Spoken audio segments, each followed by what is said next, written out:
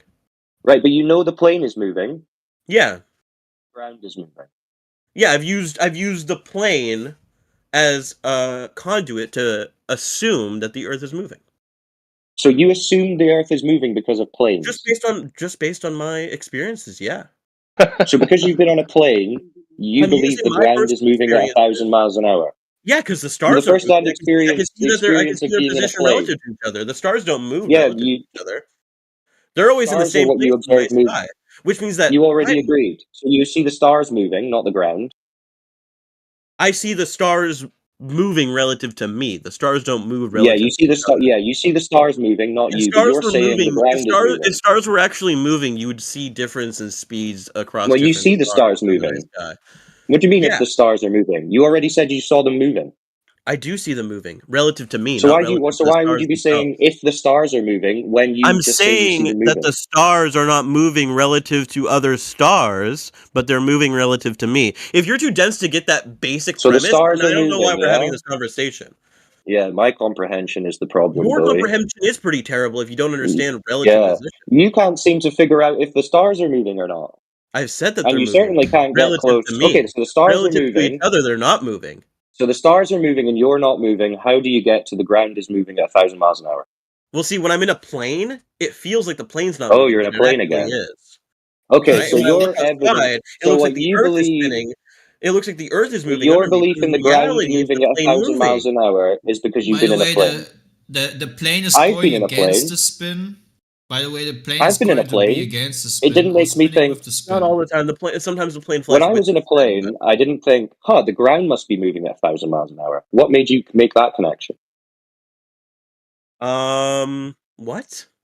The plane Well, is you said, spinning I with know the the ground is ground. moving at Oh, 1,000 there's two miles an people hour talking. because I've been in a plane. Tycoon, can you But being restart? in a 'Cause I plane didn't doesn't tell you. Being in a plane doesn't tell you that the ground is moving at 1,000 miles an hour. It looks Does like the it? ground is moving. I don't feel like I'm moving in a plane, so it must be the ground, right? Wait, so you're looking at the ground I'm moving in a in the plane. plane. I don't feel like I'm moving, but it looks like the So the ground plane is still The okay. ground So must be moving then, the right? ground. Oh, right. Okay, so the plane The is still ground's and the ground moving. is moving. Yeah, So exactly. the ground That's is what moving. The you're plane is fucking still. saying, dumbass. Wow. No, that's your argument, apparently. No, it's not, because in my Yeah. argument, I've stated if you look out at the Earth from a plane, it's going to look like everything is moving. But if you look at things relative to each other, nothing is moving. But you know the plane is moving. If you look at two buildings, you can see from the plane those two buildings are stationary. Oh, I must be moving. You know the plane is It's the moving, same though, thing right? with the stars, homie. But you don't know the Earth is moving. You know the plane is moving. I can tell that the Earth is moving from looking at the stars. Oh, how do you tell that? Relative to each other. How do you tell They that? only move relative to me. The stars don't move relative to The each other. So the star's moving, but you're claiming the ground's moving. Are we going to keep having this circular argument where you refuse to Well, I accept guess if you're not going to provide any evidence as I to have the ground's provided it. moving, you Stars measured don't move that. relative to each other. They only Okay, move okay, relative to okay, me. okay, So then the only thing moving okay. So your must be evidence myself is the or plane. the You've been in Earth. a plane, so 1,000 mile an hour on the ground. Okay, so who measured it on the ground that the ground is moving? Oh my gosh. If you want, we can go into how they calculate the spin of the Earth. No. I said who measured the spin, going into not just strictly assumed observation. it in calculation. Who measured it?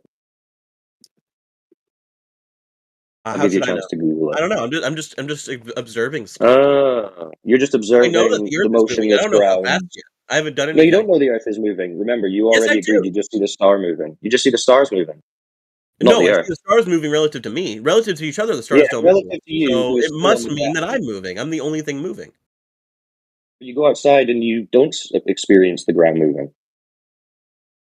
I'm still just waiting for you to explain why the stars don't move. That's okay.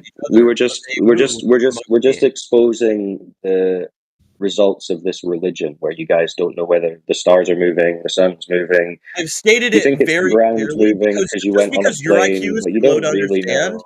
that doesn't Really mean that don't. my Just go on a explanation isn't plane. valuable. Hey, I went on a plane, therefore the ground's moving at 1,000 miles an hour. I'm using so smart. relative speed I'm so smart. and examples of relative Relative speed, yes, because you assume the show Earth is at you. speed because the cartoons on TV told you so. If you don't, Get the fuck out of here. Speed What do you of mean the get the Earth. fuck You out don't of- know you the haven't- you- speed of the Earth. You're a moron. Next, triggered Globy. Who we still got? Matt, you still going nuclear? I like the censorship. I love the censorship in here. Do you mind Of course you do. answering some questions? Of course you do. You guys love censorship. I have some basic questions for you. I Globies wonder if you love can some answer them. censorship. I'm sure they'll be Some of basic the highest quality. them. Where's your model? I want a model of reality to know where I live. Well, of course you don't. Of course you don't have a model because Oh, did it's I not just true. The preempt Earth isn't your flat. That's why you don't have a question? model. Did I I already just understand preempt your that. We get question? that. You think the do you think we're contained? What do you mean? You think we're contained? You think we're contained in here? We can't get out. Get out to where? Get out of where? We can't get out of reality, Earth, right? That's what you want to call it. Have you ever gotten out of reality? I assume you No, have. I'm asking You you sound that like question. you're always out of reality. So, No, I've never flat earthers been love out of to answer reality, Matt. questions with questions. I I've want never been out questions of answered with reality, Matt. answers. No, I can't say I've ever been out of reality. Have you? Yeah, do you think we can get out of this planet though? Or my bad, not the planet. It's not a planet. My bad. How would you get Do out you think of we can get out of Earth? reality? How do you think we could get out of reality? Yeah, I've Here seen we Space go. Jam. Here's the deflection. It's I've seen questions with Space Jam. questions. I know that if you're a basketballer, you can get out of reality. No problem. Yeah, so I'm pretty sure who's the guy that you it was Bowie. Yeah, so when you were talking to Bowie, he was trying to answer your questions, but with you, when you get asked questions that are pretty simple, you just deflect them. What question did he answer? Just question me again. You just question questions. What question did he answer? We asked him He was answering how questions he knows the about ground's moving at 1,000 miles an hour. That's what we asked him. yeah, and he explained said, and he I was went talking to you into a plane. about stars. You still haven't answered a single question, dude. Not a Well, single he one. said stars move. Stars isn't the ground. Okay, you know what? Listen. I'm not even gonna talk about what he said. I'm asking you a question now. Are we Oh, but I contained? thought he was doing so well. We censored him. Well, it's funny because when he first came in, he was I'm not gonna talk quite about it, though. timid. Actually, Are we He was- contained? Simple Hold question. on, Are we hold on, contained? bro. Yeah, Hold one on, second, Crypto's one going. second. Yeah, so when he first came in, he was actually quite timid because he was talking about the Eratosthenes, and I walked him through the maths, and that all seemed very nice. And then I've kind of gone to have some dinner and come back, and it's almost like he's become emboldened or something. I don't know. It's like this Bowie Bowman is a different person an hour later than he was when he first joined. Don't It's really know 'cause- what's happened there. Well, we just asked him how he knows the ground's moving at 1,000 miles an hour, and it all went south. Right. Fair enough. But That was Matt all right. Nuclear wants to know how we can get out of reality. Oh yeah, I mean we That's not can. what I asked. I can watch the Star Wars films. They're You want me pretty to good. for clarify what I historical said? You can get a better understanding of what I said.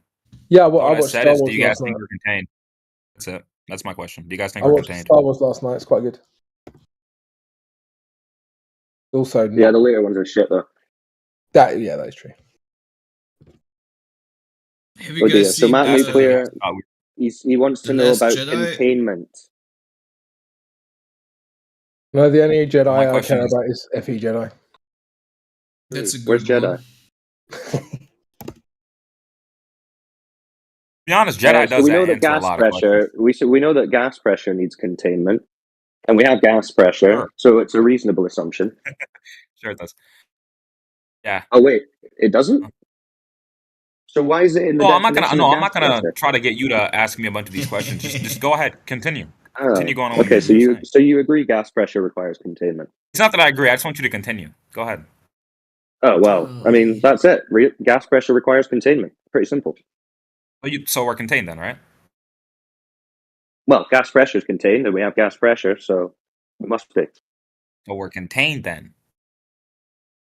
Yeah. Okay. Everything So is contained. since we're bro. contained, is the moon also within the containment? How would I know? I don't know what the moon is. Didn't we do this like yesterday with you, Matt? Probably. Would you agree This is with where me? Matt likes Actually, to think let's- he's winning. Would you agree This with is me where that Matt the likes moon to is think, spherical? "Oh, they're talking about the moon. I'm winning." Yeah, Matt. Sure. Didn't we do this yesterday with you? I remember you asking the same question yesterday. No, I wasn't here yesterday. I think some Or the dude day got before? mad at me because I was asking. I mean, at least Cyclone made it through containment because some dude got mad at me and banned me for 2 days because I was talking about containment. It was like, what the hell? Okay, well, so another guy got mad and banned you. Brilliant. So didn't you do this last time you were here? What, talk about containment? talk about the moon and where it is in relation to the container and that kind of thing. Yeah, I was just asking if the moon was inside the container as well. So you're doing that again? Is that the argument? If I'm doing it again? Well, no, Yes, I mean, I'm it's just just like, asking that question. are you going to do this That never every got day? answered. Like, Yes, because I'm asking that question again. yeah, are you going to do it every day? Is this thing you're just going to do every day? Like, what, you didn't get the answer I mean, last I time? never got that question answered to me, so because it was never answered to me, I'm just hoping someone will answer it. Oh, okay, fair enough. Well, yeah, go ahead, Cyclone, if you want to address it, it's fine. Not really. I mean, I already it never did. got I answered mean, to me, so I'm just so curious about it. I already answered it. So the moon's within the container as well, right? really want your generation to embrace Who said that? is that the Earth is a closed Said you system. answered it, so We cannot I leave don't know what you Earth. answered. There's no place to go. So there's Bill Nye saying it's a closed system. Do you agree with Bill Nye? Bill Nye the Science Guy. Yeah, my question was if the moon was inside the container. Bill. Find out. I'm gonna assume it is, because then, like, if you didn't believe that the moon was You inside the assume container it and the is. sun was inside the Well, container, that's convincing. then you'd have to then. If believe you it in assume some it sort is. of outer space. So Well, you'd have Matt, to if you believe in some assume it sort of- is, I guess that's the case, because whatever you assume sounds pretty reliable. Yeah, you sound like you've got things really figured out. Would you agree that the moon spherical? Does it look spherical to you? How would you work that out? And the sun as well. Go to it, What do you think Matt. about You've that? got all these questions. What do you think Go and about figure what do you it think out. about telescopes? So you talk about Cyclone. What do Let's I not think talk about about videos. telescopes? Let's not What do talk you think about about photos slides? and all What this do you other think stuff. about water Let's talk about slides? reality. Matt, So what do you hold on, think? What do you hold on. think about Let's water focus on slides? reality. Oh yeah, I'm Donato, personally a thank you big for fan sending of. me that. I know exactly what it is. So what that What do photo you think about the is like when movie you turn it around, yeah, Gladiator? it shows it half. Yeah, and I've seen that before. I've seen that GIF. I've seen it I'm plenty of personally times. a very big fan of telescopes. I absolutely love them. Yeah. Yep, you like Perfect. telescopes? So Cool. Wow, So our globe. telescopes, right? Right? This is something we can observe for ourselves, right? We can prove for ourselves in reality. The telescopes we see Telescopes? spherical. Yeah, we see Whoa. spherical planets. So it looks like Spherical. is your And standard. I mean, we can observe that the sun is spherical, and we can also observe that the moon is So spherical. looks like Wow. looks like is your standard. Looks like is your standard. Yeah, definitely looks like it, right? I mean, it's I'm observation. actually, No photos from NASA. Genetics. So I'm when your actually girl more of a, Observation. show up, I'm it's all actually more good. of So a don't stress general like out. I'm generally more of like a monoscope fan. So I mean, anything that's kind of just a single optic I just love it. It's just my favorite. Dude, just get off Reddit. Get off Reddit. Yeah. So because This we do this is observe, again, we Discord, can observe Hey, planets on that are that? Saying spherical. get off Reddit. What do you guys That's think great. about that? Yeah. Oh, this guy was spamming What do nonsense you guys earlier. think about So telescopes? fucking love them. Good stuff. Huh? You I go actually these things like. are measuring devices. Yeah, isn't that funny? I think my favorite thing about telescopes is when they come in like a range of different colors. You know, you get those really nice blue ones with the fake stars, like the sparkly. It's really nice. Is that what you meant when you asked Yeah, about what I thought so about telescopes? yeah, I just posted a photo. So the Earth is flat, but other observable planets are spherical. Huh. Oh, okay. So I drove into Yeah, a that Porsche kind of garage. doesn't make any sense. I wanted to ask that question also. Makes total Yeah. So anyway, sense. I drove into a Porsche garage the other day, just to look at all the other Porsches, and therefore I drove in a Porsche. Happen? That makes sense. Oh yeah, I drove to a So Porsche garage the other day to look at all the other Porsches around me, and that means that I was in a Porsche when I did it, right? No. sure. It's more like Sure. if every single human being that ever existed ever owned a Porsche, and then someone came to you and said, "Actually, I own a Ferrari." No, it isn't. Yes, Wow, it is. That doesn't. impressive. Because every My other analogy celestial makes object sense. is a sphere. My analogy makes sense. Yours makes no sense. If When the Globers were Globies smart, tried they'd to say no analogize, vehicle. Do you know what the purpose of that analogy was? Can either of you strawman me? Stillman me? Sorry, you probably can strawman me. Oh, of course. It's so just because something else looks one way doesn't mean that something else is that way as well. Yeah, thing X has characteristic A, therefore thing Y has characteristic A, or is thing A, right? Right. There's no But reason. if every other single thing that has ever existed had that characteristic, do you not think it's reasonable to assume that another thing No. also has that Like a characteristic? banana. No, No? no. Even Oh. if it was true, it's not reasonable. Second of all, Have you ever, you haven't or Paul, proven that you said those you had like things a are. telescope or something before? You said you love So telescopes? you're going to talk over me? I was halfway through. Oh, you were Fantastic. So answering I'm the going to question, carry on. bro. So even if that was the case, that everything in the sky is actually floating land, as you believe, or floating gas balls, Yeah, I mean, it you have would a not be telescope, you know. reasonable. It's just Why say an are you object. talking over me again? And talk over you. Anyway, Stop all talking. right. Well, you're going on mute then. Shut up, idiot.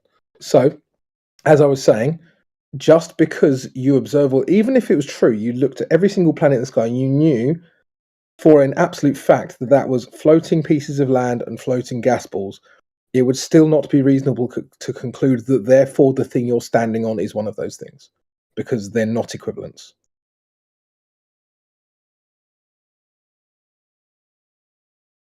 To conclude with absolute certainty, maybe not. But that's, I mean, But that's to what we're doing presume, here, isn't it? I think so. Well, that's what we're doing here, though, isn't it? Because, like, if you were to say, well, it could be a gas ball, or it could be a floating rock. Well, I mean, fine, if you want to believe that, go ahead. But we're trying to ascertain what actually is. Okay. Do you think there's some degree of validity in assuming that? No, I don't. I think if you're making an argument that the Earth is a ball because the Moon is a ball, I think that's a bad argument. Yeah, thank you for unmuting me. So it would be safe to assume, right? Because telescopes, you can see space, you can see planets. It'd be safe to assume that we're not on a disk, then, right? You can't know anything about the Earth by looking at the Moon. You sure about that? I'm certain about that. Yeah. Yeah. What do you think? What about the Do lunar? you think geometry is What about when the lunar true? eclipse happened and you could see the shadow of the Earth on the Moon? So yeah, but that's just an assertion you're making. So What do you if I mean? You said you can't know anything about the Earth by looking at the Moon. But you're now just asserting that when there's a shadow on the Moon, it comes from the Earth. And if Do you not know what a lunar Dude, I'm eclipse trying is? to rebut. What is it with you guys? I'm waiting for you to stop What is talking. with and you then retarded rebut you, assholes? Y'all don't and then know what as the fuck I'm y'all rebutting saying. you, you're talking over me, right? I had to mute Matt for doing that, and now you're doing it. But I'm waiting for you to finish. So why aren't you just shutting up when I'm talking? That's what I'm doing when you're talking. So anyway, you've made the assertion that if I already accepted, I wouldn't have the position I have. So you have to understand that because I have a different position, I don't necessarily accept that the shadow on the Moon during an eclipse is of the Earth. Or even a shadow. Yeah, or even a shadow at all. It looks like a shadow. Lovely. Well, you're free to believe that. I mean, but we're trying to work out what is actually happening, not what you feel comfortable to believe. Well, the Earth looks flat. The Moon looks like a ball. It looks like it catches a shadow. And out It of those swivels in two, a way which that is the looks Earth? like a ball does. Amazing. I'm just surprised that someone hasn't It came looks out like a and ball, so it's a exposed ball. NASA and the 11 other space agencies for lying to the masses. Amazing. Imagine Why? So you you would can use so you the can try it ground. then. Imagine you would use the ground to figure out what the ground is. Imagine that. Imagine that. That's just so complicated.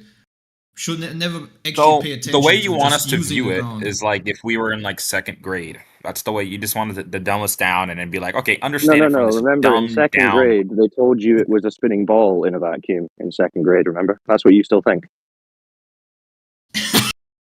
Yeah. Mhm. Why wouldn't I think so? So, yeah, you It's took the spinning, second moving grade to the space ball. I can observe cartoon other spinning indoctrination, balls. and you ran with it. I can observe other spinning balls. Oh, like I can yeah, see which it. Like other spinning they don't ball? have to say, Yeah, tell me which anything. one? If you get a telescope, you can So- actually see spinning balls. Whoa. Ooh, So back to looks amazing. like. Which one? What about that? Looks like is the standard. That's cool. on the flat Earth. Which one, bro? Which one? Which one do you observe being a spinning ball? That's all What do you good. mean, He which observes one? it. Yeah, cool. Looks like he's Imagine expanding. basing You your can, I mean, whole you can observe belief on planets the with sky. telescopes. Is anyone doubting that? This I don't this think guy's so. never observed. This guy's never used a telescope in his life. How do you know that? You should point it Which one have you used? horizontally. How do you know that? Could have Which used type one when did I was you 10. use? What? How would you know? Did you? Did you? Is that your argument? Whether or not I did It's or a I question. haven't? Or something like that? A Is that your question. argument? That's not an Did you? argument. Did you use one? Yes. Which Yes, when one? I was 10. Yes. Oh, when you were 10. So your globe belief is based on what you seem to remember looking through a telescope when you were 10. Yes. You can see. What does that have to do Wow. with anything? You can still observe planets. Good Even stuff, bro. if I viewed a I think planet that's with a the end telescope of that now, chapter. Oh right man. now, Oh, would it well. be different? So I guess you still believe in Santa Claus then, right? Because you saw him walking around when you were 10. Yeah, totally comparable. The Earth shape and It's It's quite exactly similar. the same, actually. totally, Mm. totally Sure it is. comparable. Other Sure people it seem is. to agree it's quite comparable. I saw Santa Yeah, Claus. it is I saw Santa Claus comparable. wasn't through a So telescope. when do you guys I'm plan going to on disagree on that. telling the masses about this When are you founding planning that the to Earth is prove the actually globe, bro? round? When are you planning to prove the globe? Dude, but the masses And already that it's believe not in the just a globe. religion. What we need to do is we need to Oh, show them so that it they're is just a wrong. belief. They've lied So it to. is They've just been a belief, right? indoctrinated. So you agree it's a belief? I mean, no, it's known. It's a known fact. I'm not going Oh, to sit here and it's a known go fact. circles with Oh, it. okay. So how do you know Known it's a known fact. I mean, fact? everyone knows the Earth is spherical. I have no doubt in my mind, brother. Okay. No doubt. All right. And A what was the single one. evidence that gave you no doubt? You looking through a telescope when you were 10? Not the Earth? That was definitely one of them for sure. You can look at a All telescope right. now. You want to Of try to course. get one? Yeah, but we're talking about the Not Earth, that bro. much. You looking at the Yeah. What telescope? You about the looking Earth? at the Earth through the telescope? So when you look at the wait, so do you believe in space? Oh boy. Is space a thing that should be believed in, like Santa Claus? So that's a belief as well. I'm Yeah. asking you. That's a question. Should every Do I question get be to ask? answered with a question? I don't Yes, have Mez. your Yes. religious. I don't. Wait. I don't have your religious beliefs. No. Okay, define religion. Your beliefs without evidence. Okay, that's the religion. That's your That's the religion. Yeah. definition of religion according That's why to you're who? saying, do you believe the Earth's a spinning ball? Do you believe in space? Yeah, Well, your there beliefs. is. You Yeah, don't show that's them. a simple question. Now, the thing I is, can when define you religion ask a if you flat want. earther a question, they ask you a question. Okay, crypto's I can going define to religion define if you religion. want. I can define religion if you Crypto will want. define religion for you. I've just googled it, so Define you can religion. Go either ahead. agree. You can either agree or disagree. Well, there's actually two definitions that I can read out, but I'll do both. The belief in and worship of a superhuman power or powers, especially a god or gods. The important thing about that is it's not necessarily about gods, but it could be of superhuman power or powers. Second part here, religion is a range of socio-cultural systems, including designated behaviors and practices, morals, beliefs, worldviews, texts, sanctified places, prophecies, ethics, and organizations that generally relate to humanity, to supernatural, transcendental, and spiritual elements. So, yeah, I think you can probably describe the heliocentric model as a religion with either of those definitions. Absolutely It's not spiritual, because so it is no. scientifically proven. Yeah. Oh, It's a yeah. worldview, bro. So it can't be said It's a to be a religion worldview. It whatsoever. features transcendental ideas and it It's a features world superhuman known powers. fact, though, dude. Yeah, you worship Yeah, at the Church of always. NASA. But the thing You is, need- okay, look okay. at- The problem is, no one's worshipping NASA here. No one cares. Why do you? Okay, No, but you do it doesn't say understand that worship. there's 11 Worship other wasn't part of space either agencies, definition, right? bro. I'm responding to the Why other do you dude, bro. guys I'm not strawman this? Whenever we He's bring up that it's a getting- religion, you guys always strawman it. No one said It's worship. not a religion. Neither It's of not a those religion. definitions. Yeah, but It is a neither of religion. those definitions, for fuck's sake, neither of those Sorry. definitions said worship. And there you are saying a word that was never mentioned in either definition. You know why I Why said would you do that? worship? Someone Because just your said other you guys buddy worship that I was NASA. talking to Because said you just worship. So I told strawman. him, no one's Yeah. worshiping No, I NASA. did tell him you worshipped Responded at the to the Church other of guy. NASA. Yeah, I did tell him Church you of worshipped that at NASA. the wasn't What part Church of of church the, of that NASA. NASA wasn't are part you of the talking definition. about? I didn't hear you say that, Cyclone. Fair enough if you Mhm. did, but I didn't bring that up as either of the definitions of religion. And these That's are why I wasn't definitions on responding to you, dude. these are the definitions on Google and on Wikipedia, right? So, I mean, if you have a problem with the definitions, fine. But I think the heliocentric idea fits quite neatly into the second definition and pretty I neatly into the don't. first. Well, Well, you're I wrong don't. then. Well, according to you, I'm wrong. But I mean, to be honest, No, I according to the wouldn't be so definition, you're surprised wrong. I'm wrong to a flat earther. I mean, personally. yeah, of course, because you have an ego and you think that because I have a different No. set of beliefs to you that I must be wrong, and that's your problem. No, it's because Well, yeah, if I thought your obviously beliefs were right, I believing would that have them. the Earth is a certain shape isn't a religion. No, It's it's like not me about that. believing in maps, dude. How's that a religion? Yes, Or Sky, you I said being it- here like a protesting lady. that's actually not what I said. I didn't say that he disagrees with the specific point that I'm making because he disagrees with the specific point I'm making, did I? I said that because I have a specific set of beliefs, he will disagree with me on anything, which is what he just said.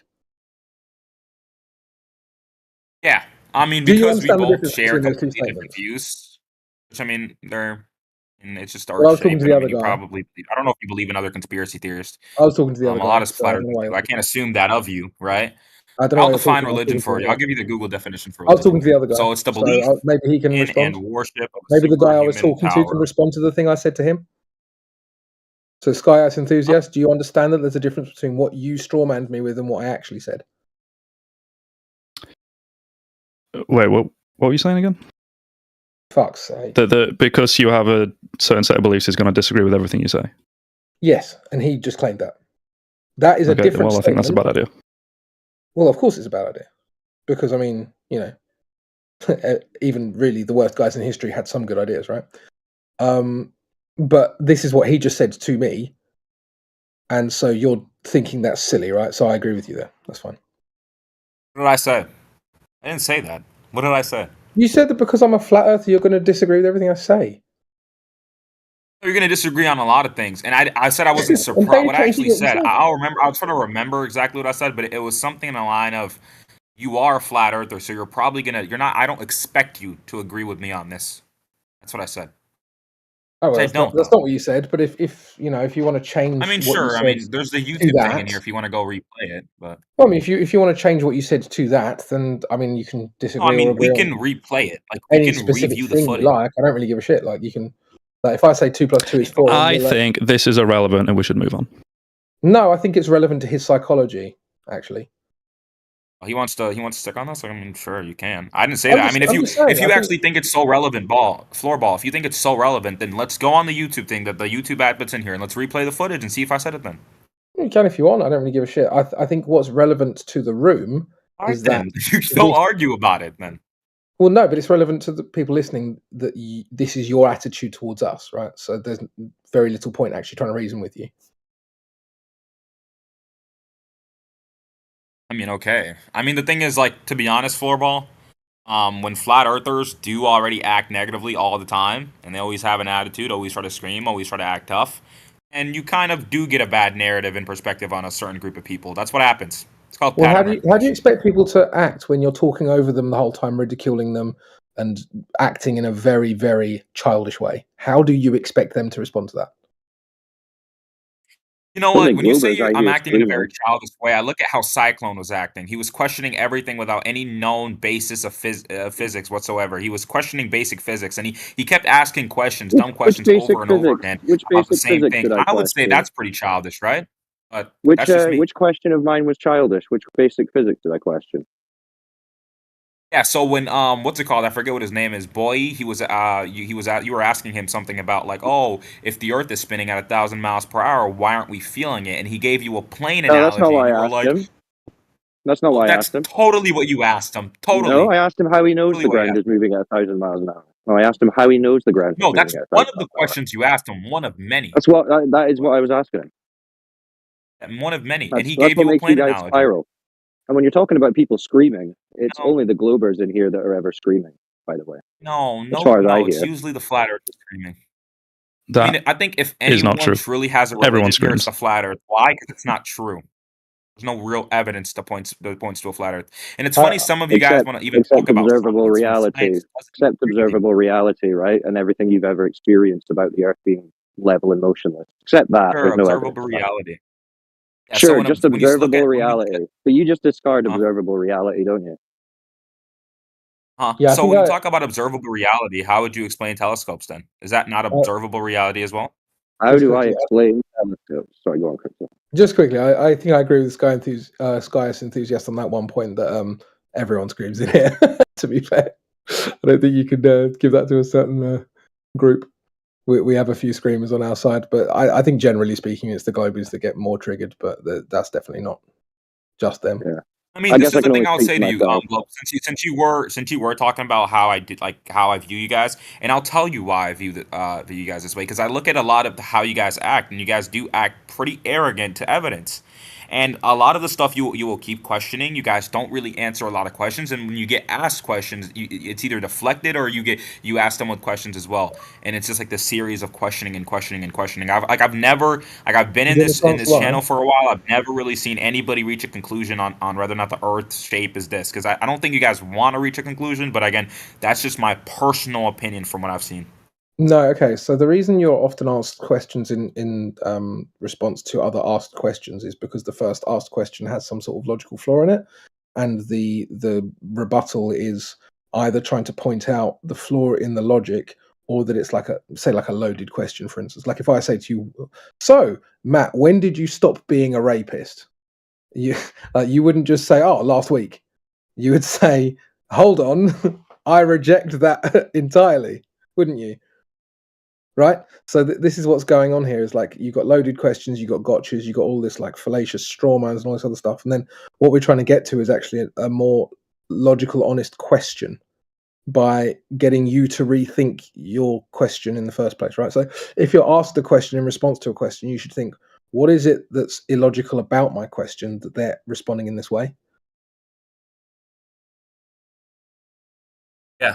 So to respond to what you said, would you guys be okay with that too? I mean, it's just a simple thing, right? If you are just like, if you're gonna like give a reason or like a validation to why people answer questions with questions, and you should be okay with Globers doing the same, correct? But did you understand the context of why I said that? Like, can you actually respond to what I said?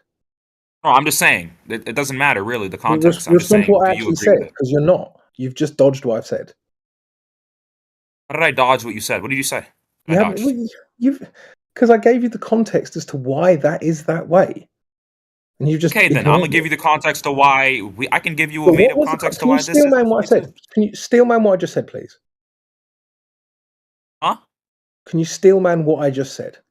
No, he's not listening. What do you mean? Can I steal man what you just said? What you said wasn't relevant. I said, is that okay if Globers do it as well? Which is answer not your listening questions then. with questions. If you don't know what I then. just said, you're Stand not on fucking something, listening. brother. Stand on something. Bro, you didn't listen to what I said. Go ahead, repeat yourself so I can repeat yourself. Why didn't you listen I the was talking to first someone. time? Go ahead, repeat yourself. Go ahead. Why didn't you listen the first time? I bet Cyclone remembers what I said. Yeah, because I got Yeah, distracted, you said dude. the reason people are asking questions is because they're assuming fallacious things in their questions, and they have loaded questions. This guy isn't listening, and he's incapable. Cyclone just repeated exactly what I said, and you That didn't. wasn't my question. Though. My question is, why do It's they not answer about questions your with questions, not why they question. question things? Why they It's question? not about Why your they answer question. questions with questions? It's not about your question. I responded to your question. You then ignored my answer. This is why it's so frustrating talking to you guys. Huh? So my original question was this simple. It was, why do flat earthers answer questions with questions, not why they question things. It's why they answer primarily questions with questions, or they use Yeah. deflection. And what answer That's did it. Crypto give you to And that what question? did I? Yeah, what was my answer to your question? Well, you said that because they want to like get onto the level of like the evidence and stuff like that, or they want to like make sure that they're getting. That's right? not Something what I along those said. lines. What's funny is that I said it, and then Basically what you Cyclone said. repeated it. No, it isn't. I said X, and then Cyclone repeated X almost word for word. Well, and no, both say it again then. Say it again, But because this will I'm be pretty the sure that's exactly what you said. time. Like, are you Go ahead, actually say it. listening? Well, then fucking listen. Go ahead, say it. Honestly, if you can't steelman my position after this third time, I'm Oh leaving you my god, he permanently does on. not want to repeat it. No, I don't want to repeat it and have it ignored. So, Okay, go ahead. I'm going to repeat it a third time, and if you aren't able to Go steelman ahead, me, dude. if you aren't able to steelman me, I will be putting you on mute for the evening. Okay? So, the reason. Oh yeah, fuck yourself, idiot. Okay, I mean, I was just letting you speak, but okay. If anyone wants to have an actual conversation, go ahead. You muted the wrong guy. Yeah, so I don't know how that happened, but anyway, yeah. No, Matt's not listening, so he can fuck off until he gets some manners. Yeah, he's bricked. No point in going forward. Seriously, man, if you're having a conversation with someone and they make a point to you, and then someone else repeats that point to you, and you weren't able to hear it either time, there's something wrong with you.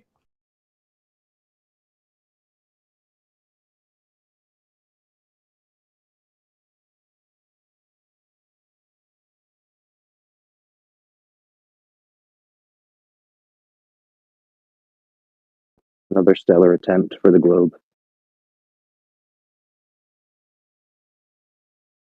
Who we got next?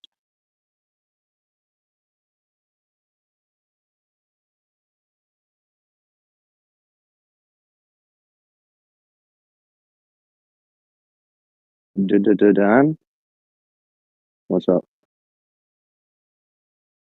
Dan in the chat. Any globe evidence? Spinning baller?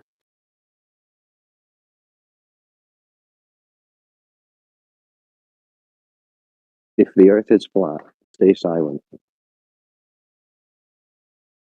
Blah, blah, blah. Oh, we've got a contender. It was only me. Oh, Mez. Oh, Bring he volunteered forward a yourself. 3. Yeah. 3 points for the globe. Let's go. 3 points. All right. Moon. Celestial poles. Things disappearing bottom up as they move away. There we go. Oh, that third one, that's pretty cringe. Okay. Well, moon. That's not the earth, is it? It is not the Earth. To be fair to Sky Ice Enthusiast, at least he actually listens when you say things. True. Okay, so yeah, moon, not the earth, so we can discard that one. No, What we are the can. other ones? Ships going up, bottom up. Is that what you said? Explain that to us. Well, why do they disappear bottom up? One potential explanation is that something gets in the way of the bottom bit before the top bit. Such as? The Earth. How would it do that? So if it's curved, as it goes away, it goes Oh. around a curve. And then this If it's curve curved. obstructs the bottom of the boat before the top of the boat. Okay, if it's curved. So is it curved? If it's curved. Big if. So is it? I think it is. How would we know that?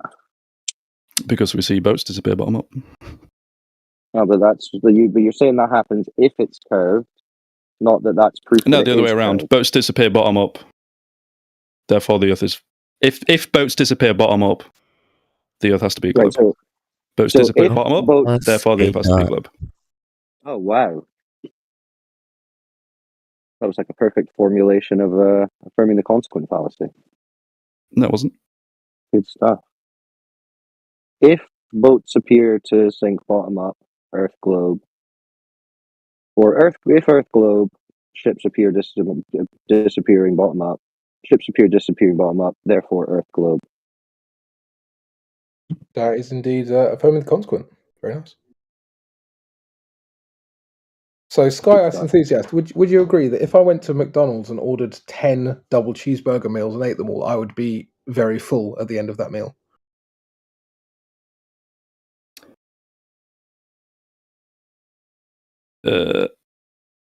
Wait, what? No, that wasn't affirming the consequent. Yeah, it That was. was affirming the antecedent. That's not better. Yes, it is. Oh my god. No, I mean, if you think it's just a conditional statement, which is what I think you're actually claiming, no, it's not. And I'm trying to explain why. So, if I went to McDonald's and ordered 10 double cheeseburger meals and ate them all, do you think I would be rather full at the end of that meal? I do think that. Okay, do you think if I'm rather full at the end of a meal, it means that I must have had 10 double cheeseburger meals? I do not necessarily think that. Okay, why? Because you could have eaten other things. Exactly. Thank you. Mm-hmm. So, what's the other reason for boats disappearing bottom up? Do you want to go, Cyclone?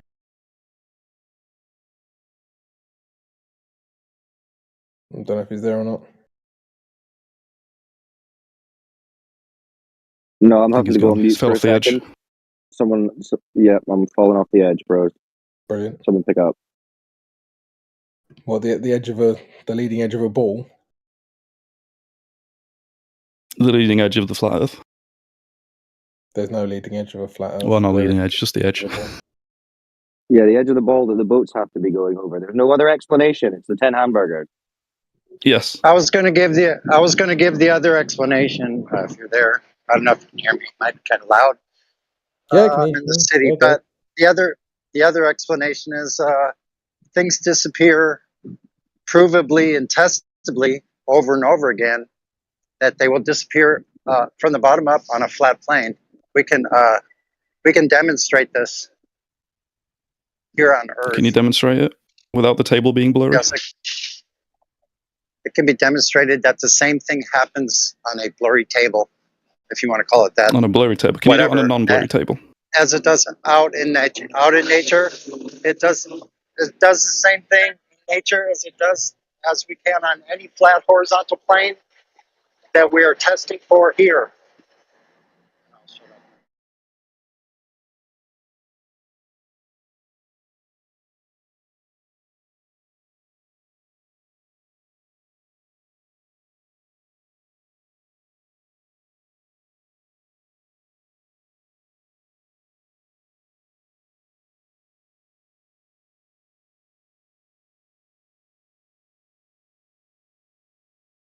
So can we do that? Can we demonstrate that? Can we explain why this might happen? Yeah, I mean, you can show things disappearing bottom up on a flat surface. Why does that happen? I mean, I can give you a bunch of speculation if you want, but we can demonstrate it. Come on, let's have some speculation. Why do we I think it happens? it's because your mother is a very attractive woman. Is she? Yeah. So if I go and pour acid on my mum's face, do you think boats will stop disappearing bottom up as they sail away? Yes, I do. Please test that theory. Okay.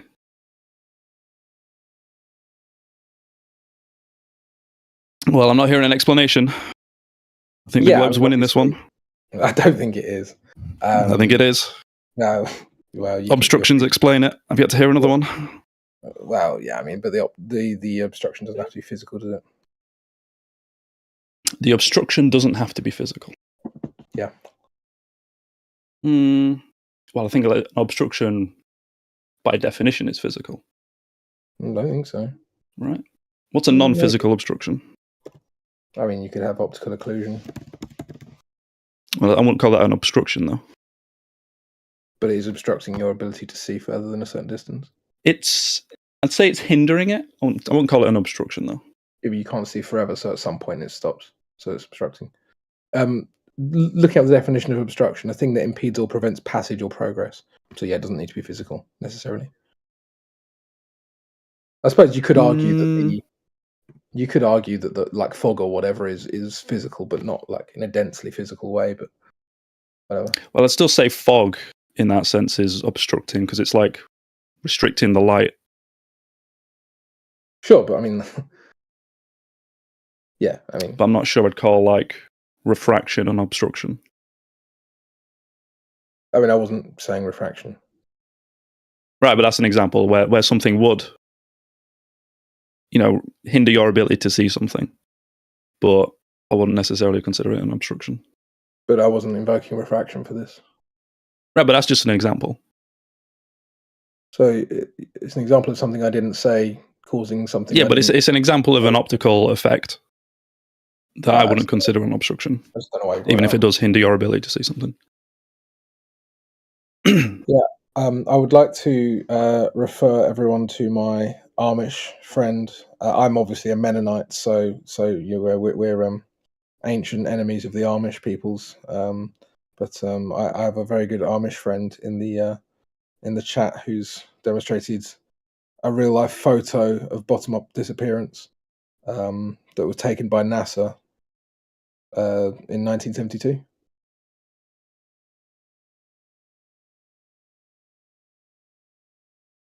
And you can clearly see the boats disappearing from the bottom up. Yeah. On that beautiful candy cane sea, but this was taken before before color, so that's meant to be red and not black. And clearly, it's real. I don't know, guys. I'll be honest. I'm not convinced by this one. Oh. Well, why are you convinced by NASA globe cartoons and not this? Why am I convinced? Well, because I can, I saw, what's that Japanese one? Himawari. Don't say more Japanese words. You make me hungry for sushi.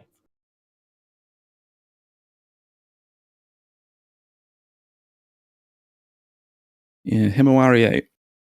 It takes a picture of the Earth every 10 minutes. Does it?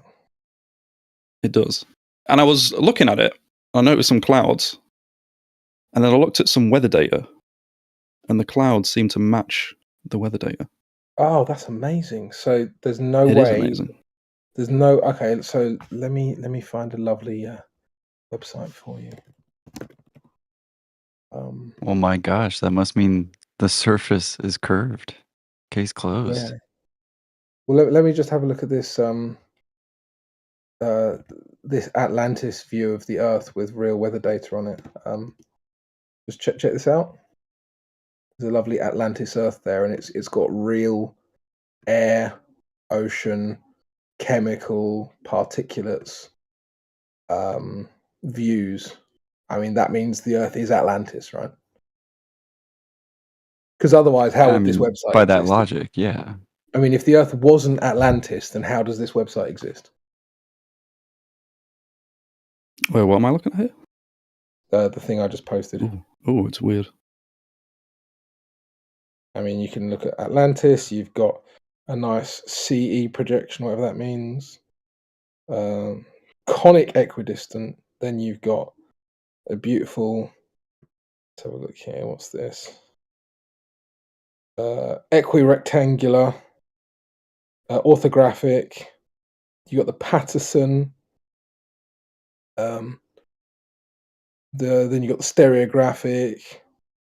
The Earth is a stereographic projection confirmed because there's real data mapped onto it, right? How's the data for this collected? What do you mean? You can just click the about, it will tell you. Yeah, so it says here visualization of global weather conditions forecast by supercomputers updated every 3 hours. Ocean surface. 3 hours? Yeah, so it'll produce the data. Himawari does it every 10 minutes. Well, so why is that different? Well, that's a lot of computational power to render a new picture of the globe every 10 minutes. It certainly is, and it's certainly very easy for supercomputers to do. I can take a picture with my P900 and it go click, and I got a picture. Oh god, the P900, the fucking P900. Yeah, instantly I see the picture. Just click, there it is on my screen. So to me, that's almost instantly. Are you being racist against P900s? I am. I'll bet you Globers are refusing to buy those cameras now. He's just a filthy anti P900ist. Oh, to P900. Oh, yeah. If somebody gave you that camera, you would like it, and then you would say, "What the fuck? I can see too far. Let me calculate some shit out." I probably would like it. It's a very nice camera. I'm not sure you would. You'd probably go to like the west coast of England and be able to see Ireland, and then be like, "No." P900s make things in far distant rise up around the ball, so you can take a picture of them. Oh, they do. Can you show that?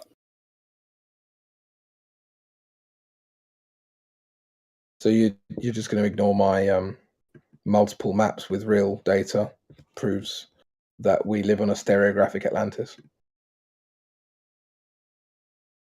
No, So you don't think we I live on don't a agree with stereographic Atlantis? I don't think that. Fantastic. So do you think that your initial point was a bit silly now? Not really. Not really. Okay. I mean, if you want to just nut, I still think it's going to be. I don't know how you would put out a new image of the Earth every 10 minutes with accurate weather data. There's a new image of the Earth with that weather data every second, so pretty easily. No, but it's not an accurate image. You really can't think of any other way. How do you know that that's not accurate, but yours is? You've never seen it with your own Because eyes. I can see land. There's green bits. This is all. It's just assertion, isn't it? Yeah, It's it just is like, real. How would I you describe believe this? it. Then this one's like, no, I don't believe it, so it's not real. You've never seen any of it with your own eyes.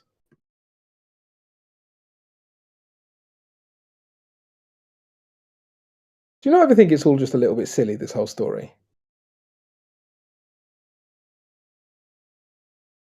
Just a little. Motion, particulate space.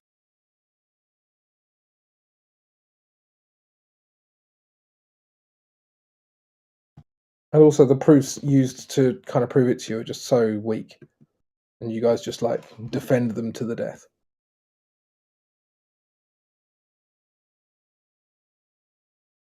Ooh, I was shown an image. Right, yeah, brilliant. Oh, the image regenerates every 10 minutes.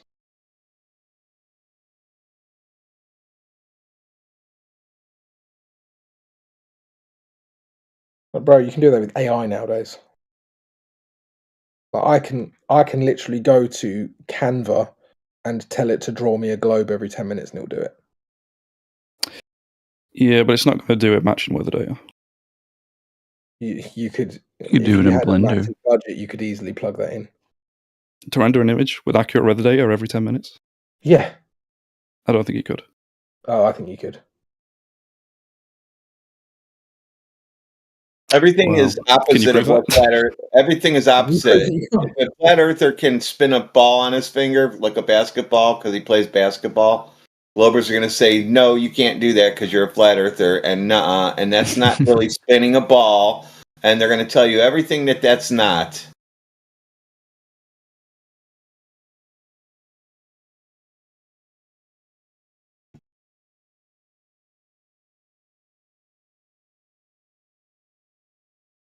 Oh, what exactly is your objection to that? Why do you think it would be difficult to place accurate weather data on a projection every 10 minutes? Well, because you'd need to pull the weather, you need to get up-to-date weather every 10 minutes, feed it into Okay. some program that's going to generate clouds, and then render the image, and then upload it to the internet every 10 minutes. Yeah, why would that be difficult?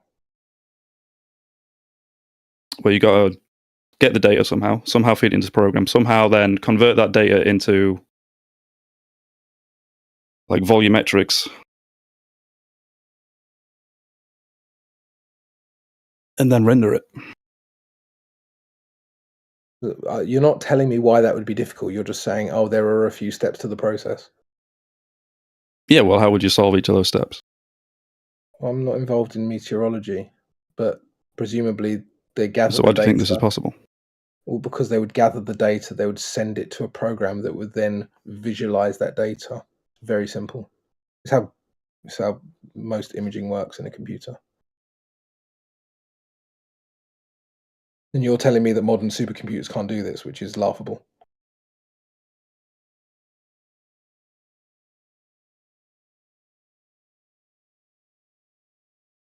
Just think about the claim you're making.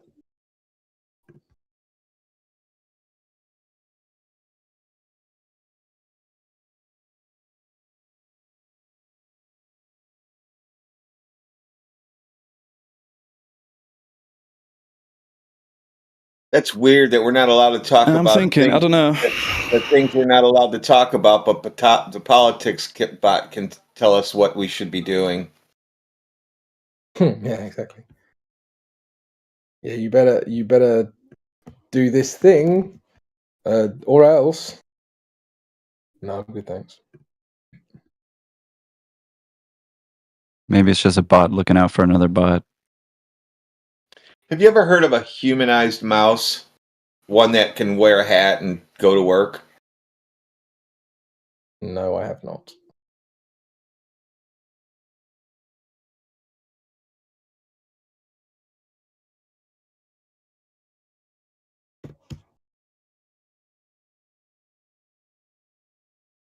Isn't the point of testing on mice that they're similar enough to humans that it's relevant in the first place?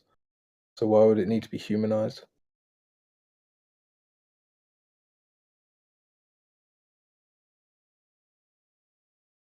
They're exactly the same, actually. How are they?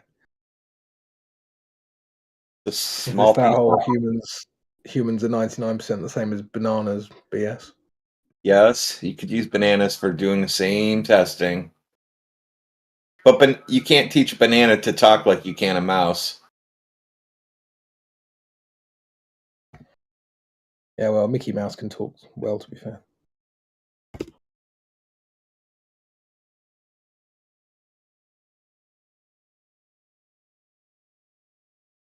I'm still waiting to hear why supercomputers can't take data and then put it on an image. Well, it's a lot of computational power. I'm not Okay, sure a so computer why? could do it. Because I work a lot in creating 3D models. I don't know how this would be possible. Really? I do too, and that honestly seems pretty simple, man.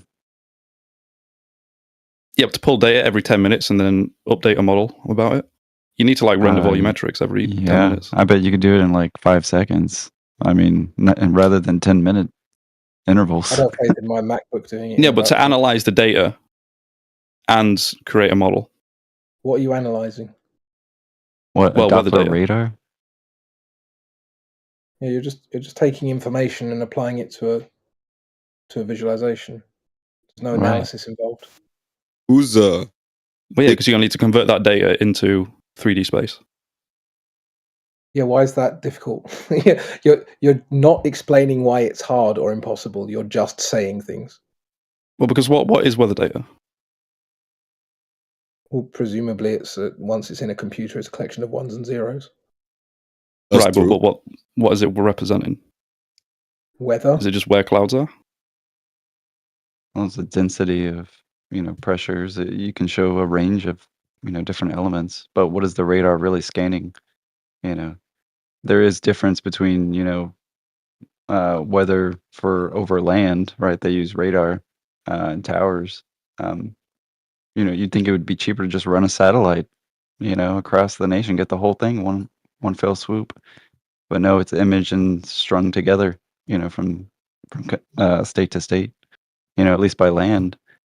Which brings the question, are you aware of how they do and get that weather data over water or the oceans? Well, I would assume they would use satellites. OpenWeatherMap.com or whatever it's called can get their weather from me if I want to upload my little thing spinning in the backyard. They'll take that data too, and they'll call that location. And that's how they do little tiny weather stations everywhere. Exactly. People can participate, or companies will buy them and put them on top of their building so that they know what's at their building, but they participate in it too.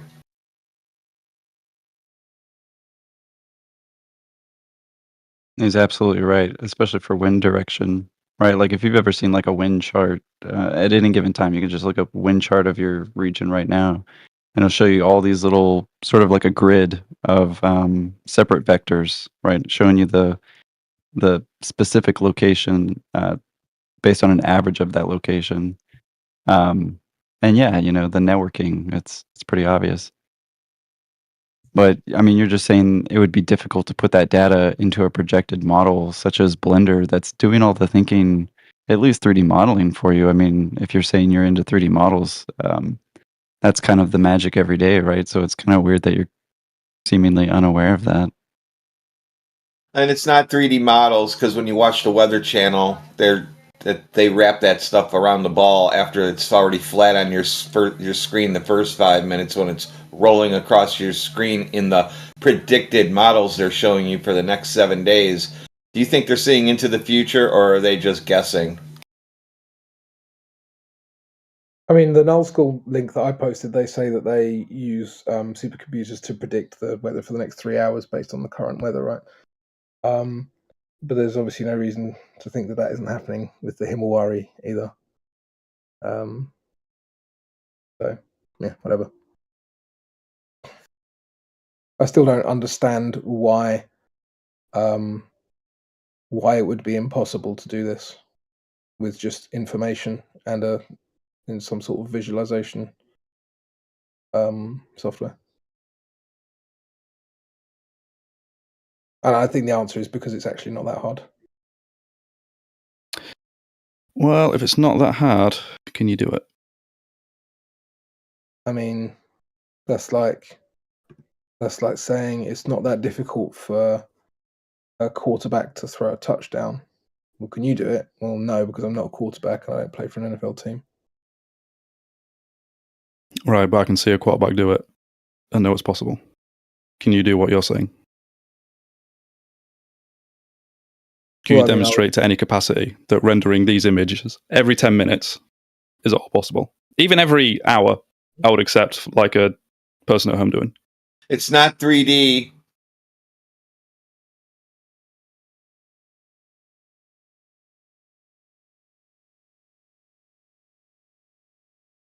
Sorry, I just got a message. Say again. Can you demonstrate at all how it would be possible to generate one of these images every 10 minutes? What, so you want me to actually get a supercomputer and then program the data myself and then... No, I can't do that.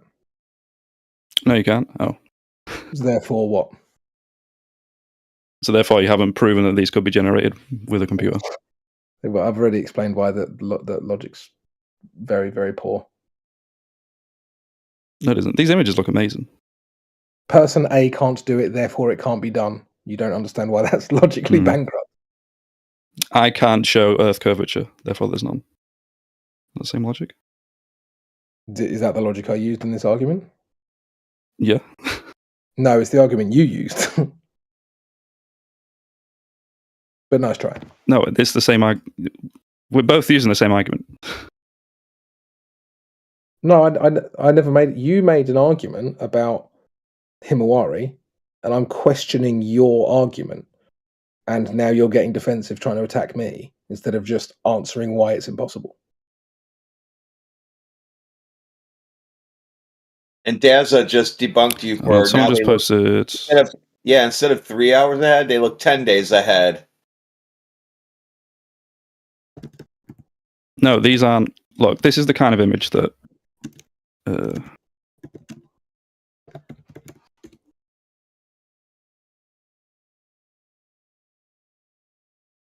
There's Himawari. So, Sky Ice Enthusiast, can you slam dunk a basketball? And that's the kind of images that it generates. Sky Ice Enthusiast, every 10 minutes. Can you slam dunk on a basketball court? I cannot. Oh, therefore LeBron James can't either, right? No. Oh. But I've seen LeBron James do it. I haven't seen anyone render images like that every 10 minutes with accurate weather data. But I haven't seen anyone... So that's a poor analogy. But I haven't seen anyone And this thing that Daz has posted, these aren't like... it doesn't look at all like these images from Himawari.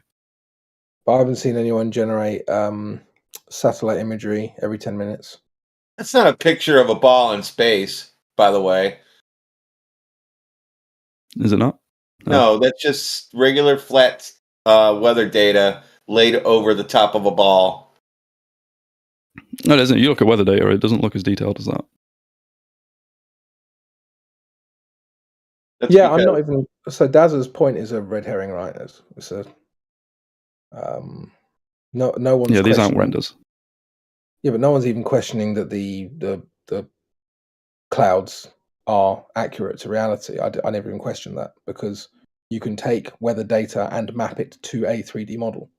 So to say, oh, but it can be provably like ground observed is irrelevant because I didn't even question that was the Right, case. but this Because is if you are just showing taking like wind currents. because if you are taking like if you are actually taking weather data and applying it to a 3D model, then of course it's going to be accurate if the data is accurate.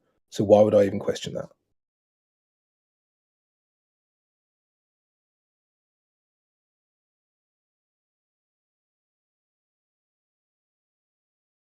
It's wait, sorry, say that again. If the weather data is being taken however it's being taken and it's accurate however it's being Right. taken and is then applied to a 3D model, then that weather data is going to be verifiable from the ground regardless. Correct? Right. So Dazzle But was this making a claim in the chat that it can be verified from the ground, which is irrelevant because I think that's also the case even if the Earth isn't a globe. right, but what I'm saying is like the weather data that you get from like if you look up in the sky, you'll see the same clouds that these Himawari images show. If you look at the like weather data websites, it's the images are much more low resolution.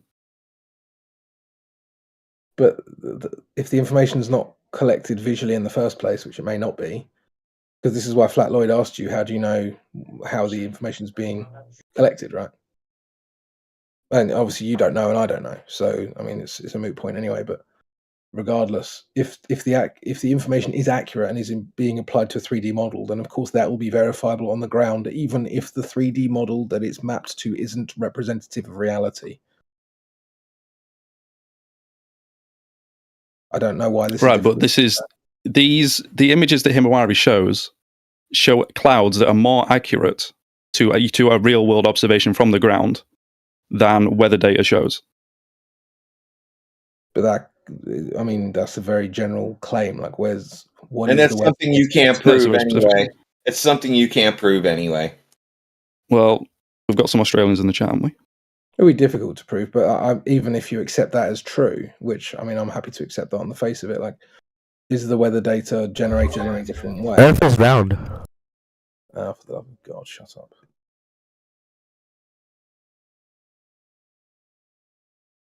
Like, surely you understand what's going on here, right? If let's just say that cloud data is generated, however, Let's just say you're a bitch, man. Yo, but that shit is ass, boy. You about to eat shit. That shit is bitch ass out, boy. Bitch ass big on the island. where's margins? Fucking hell. I got 2 of them. If you see a guy called Margins with 2 A's and a J, oh fuck.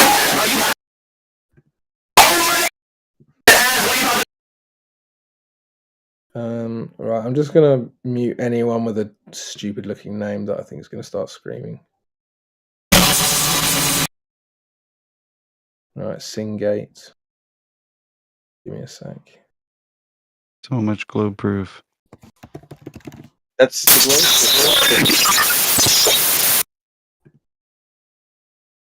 think this is what is it called? I think this is Mr. Smith trying to comb through the Matrix. Isn't that like the Matrix sound when Mr. Smith shows up? Wants to keep the program running. Yeah, I got him. That's fine. At least they're getting our stats up there. Yeah. Yeah, sorry Yeah, about the Nice Enthusiast. I'm still concentrating on whack-a-mole. Give me a minute.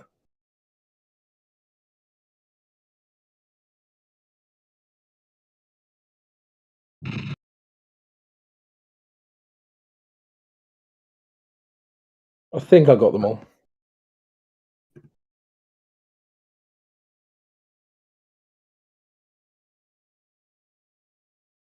Just double checking.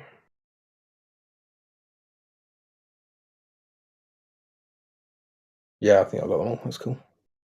Forgotten what we were talking about now.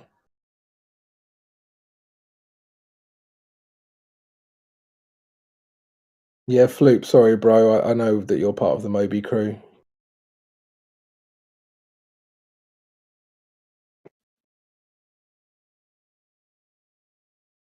We need to talk about the Big Slam. Okay, Oh, God.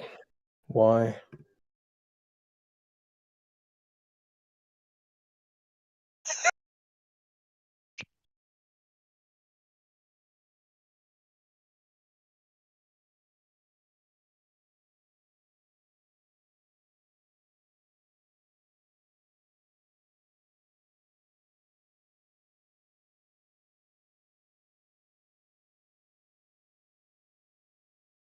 I've been ground down by this. I'll be back in a bit. Gonna go and cry.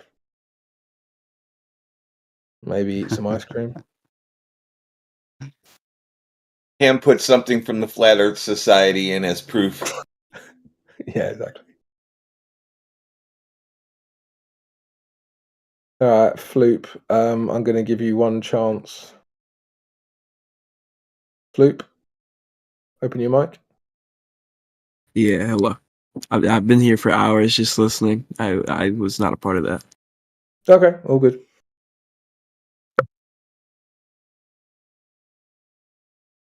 Apologies. It's just I looked at the all the names, and I don't know, your name just seemed to fit with their names. But Have you learned anything, Oh, Floop? oh, good.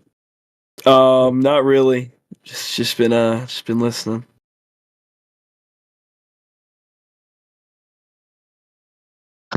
I'm getting told that the raw, unprocessed photographic imagery from Himawari is not readily available to the general public.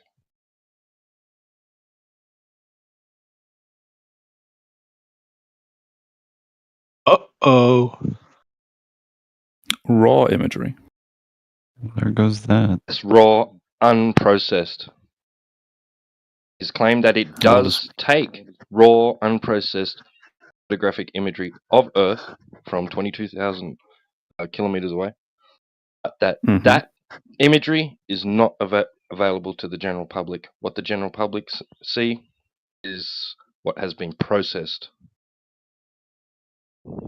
Yeah, because usually these things take like to Uh-oh. photograph in different like wavelengths, and then it gets like composited together.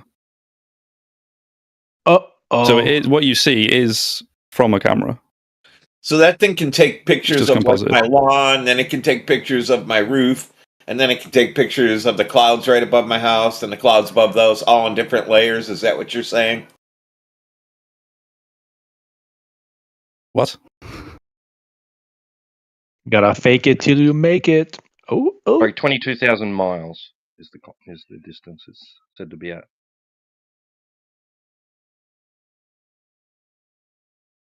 Mm-hmm. When you're in space, what's the difference between miles and kilometers?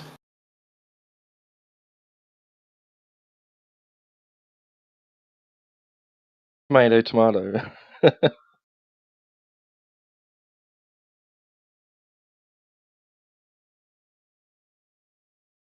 It's like trying to measure the color red.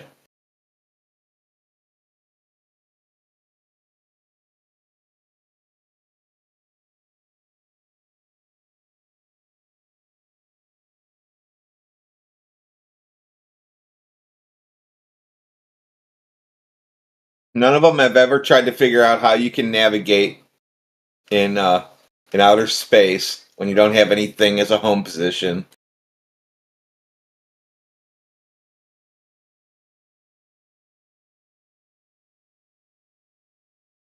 I will add that I can't confirm the information that I've been given, but yeah, it was one source I got, which was an article from The Atlantic, which I am not subscribed to, so I can't read the whole article.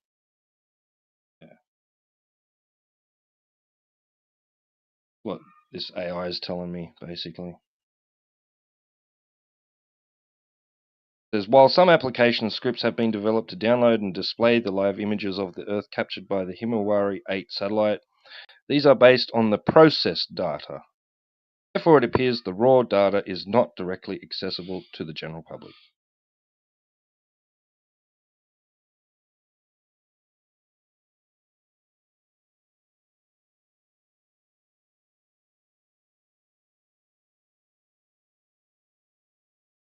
So take of that what you will. Yeah.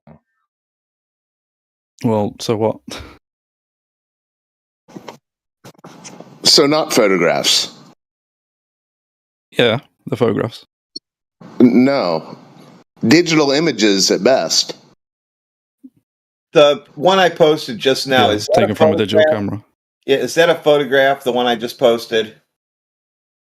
And I don't know why it's missing a big chunk in the corner. What you've done to Because it. because it's not a photograph. It was just, that's the chunk that didn't come up yet. That's why I screen captured it.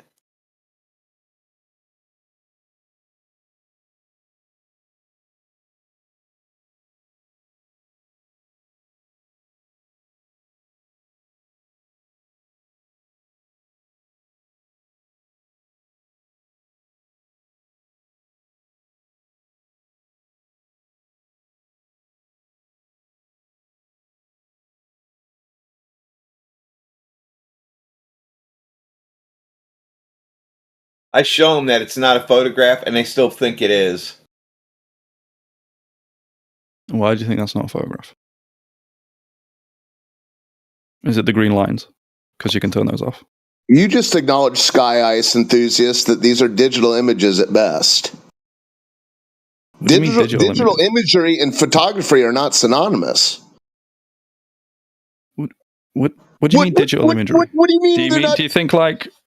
Do I think? Like do I photos think? taken with Do a I digital know camera? that Are they not photographs and photographs? digital images are different? No, they're digital images. So you Photography think and only digital. film is a photograph? Well, that's what a photograph is, sir. So if I take a picture with my phone, that's not a photograph. Correct. It's Okay. a picture Well, I you've think we taken. can That's a throw this digital argument out image. straight away. That's a digital image you've captured with your smartphone. This is retarded. Well, Worst argument sorry. yet. So sorry that you didn't exist in the era of black and white photography studios that you had access to. You would know the difference. You guys are born into La La Land.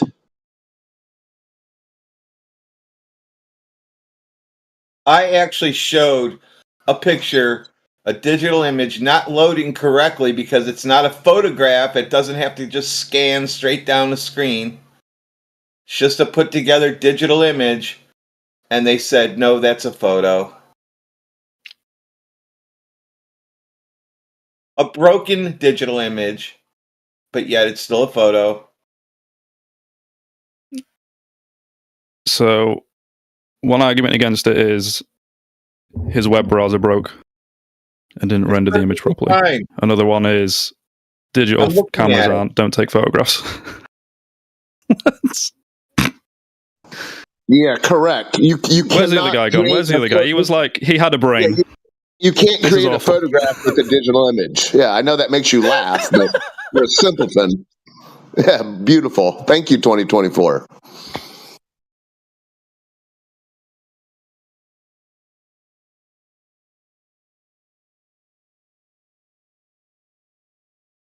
You glowers need to get outside more, walk around.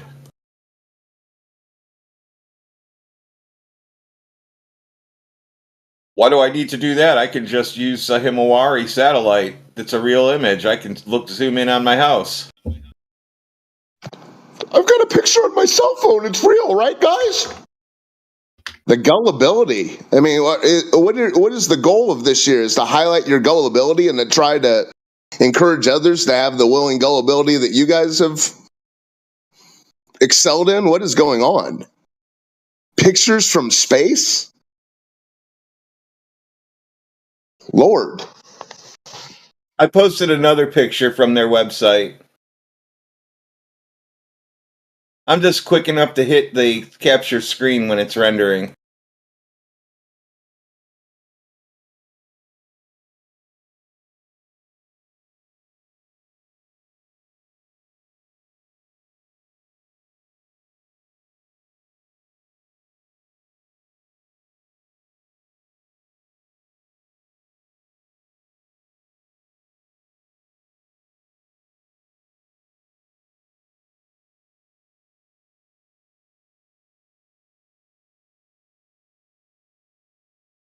No, I mean rendering in the quadrants that it showed. You saw one before. Now that's a half. It didn't do two of them. It's doing them piece by piece, for one quadrant at a time. Loading, rendering. You could say it's rendering.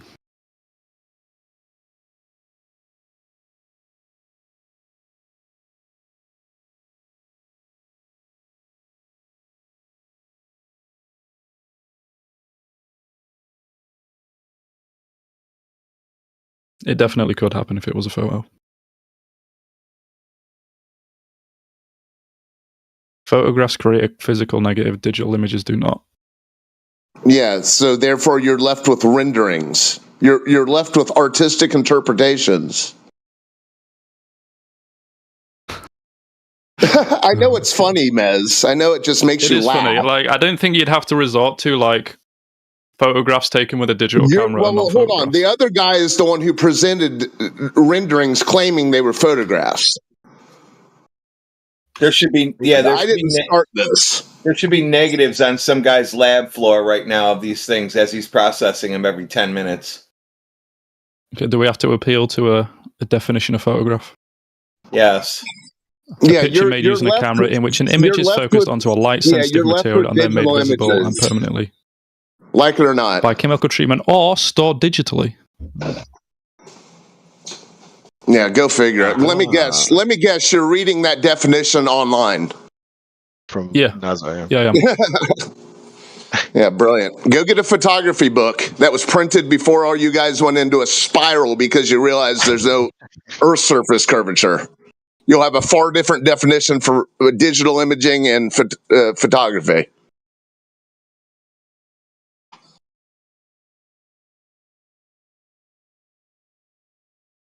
Do you guys not realize all these new definitions appeal to your desperation? Not yet. I don't know. I just think like when you say, "Oh, I took a photograph with my phone," people understand what you mean. Yeah, they understand what you mean, but when you get down to the brass tacks of it, it's not actually a photograph. No, it's a photograph. Incorrect. Everyone understands it to be a photograph, so it's a photograph. No. That's if how 10,000 people say a foolish thing, does it remain a foolish thing? No, but if 10,000 people understand what I mean when I talk about a photograph, and then if one of those 10,000 understand that an image captured on a phone is a digital image and not a photograph, what are you going to tell that person? No, it can be both. I've got 9,999 that are just as confused as I am. Exactly. Yeah. Apparently so.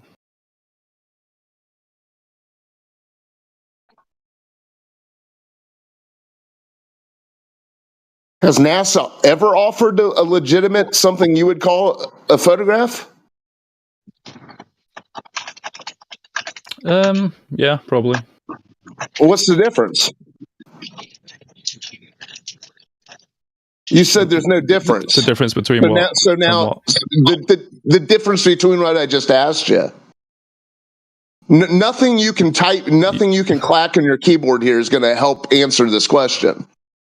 Because you said, yeah, probably. So what's the differentiation between these images and digital images then? You asked me if NASA has ever provided anything that I'd consider a digital image. Incorrect, dude. I said, has NASA ever produced anything that's a legit photograph? You said, yeah, probably. How do you differentiate between the two? Because you think they're the same. Oh, you mean like a legit photograph and a fake? What do you mean a legit photograph?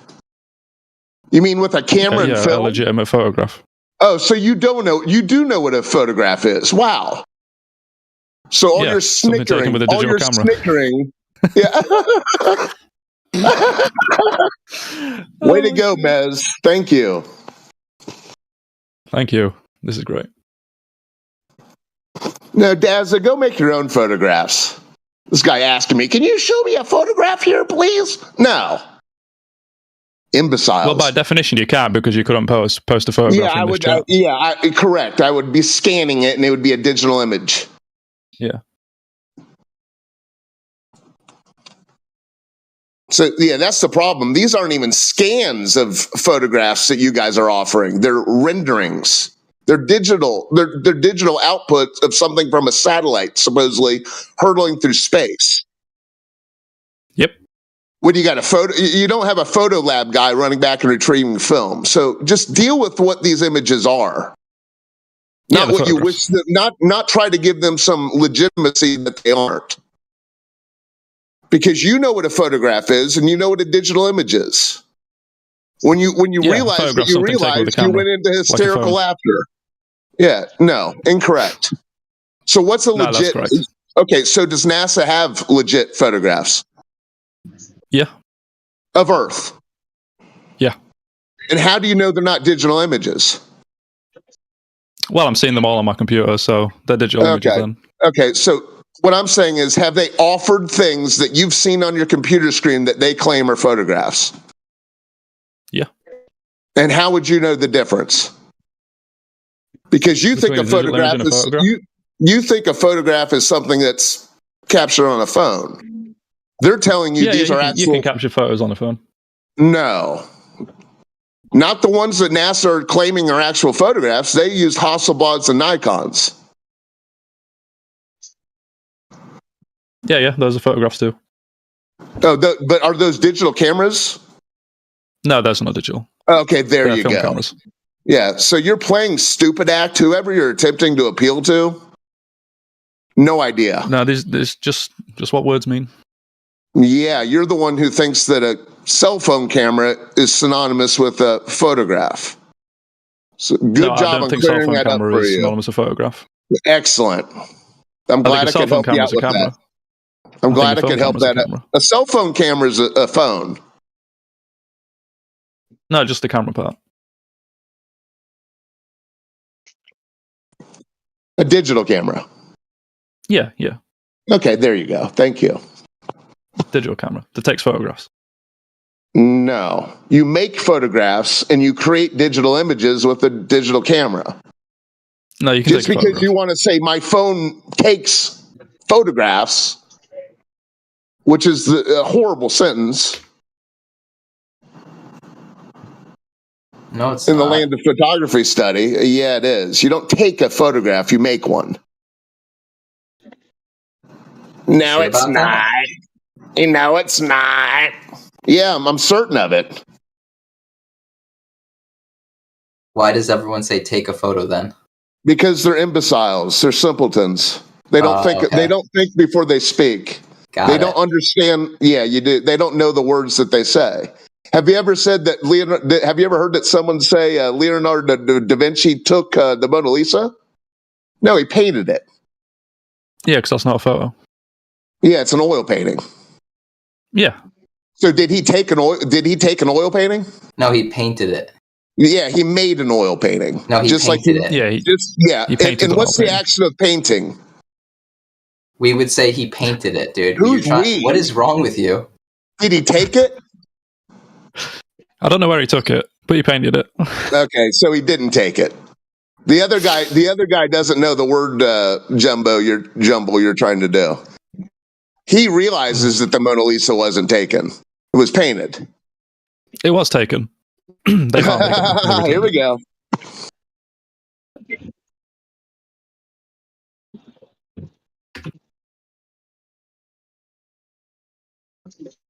A photograph, also known as a photo, image, or picture, is an image created by light falling on a photosensitive surface, usually photographic film or an electronic image sensor. Yeah, that would be such as a digital CCD imaging. or a CMOS chip. Yeah, you're It says reading photographic. you're reading definitions online. Yeah, I like this definition. So you don't create the image, light creates the image, correct? Well, that's a good point.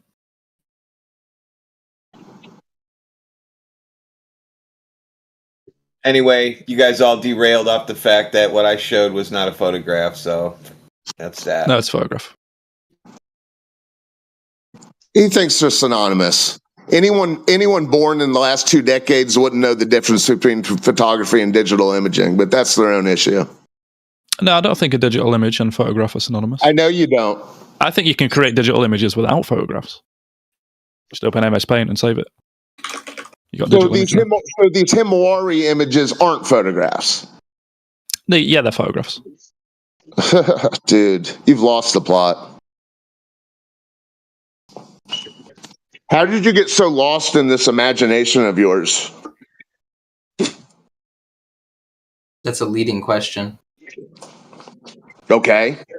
When did you start beating your wife?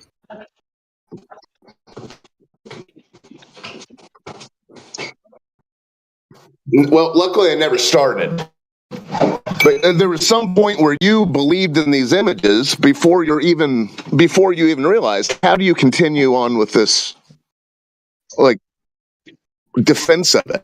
I haven't stopped beating my wife. I beat her in chess all the time. Ho.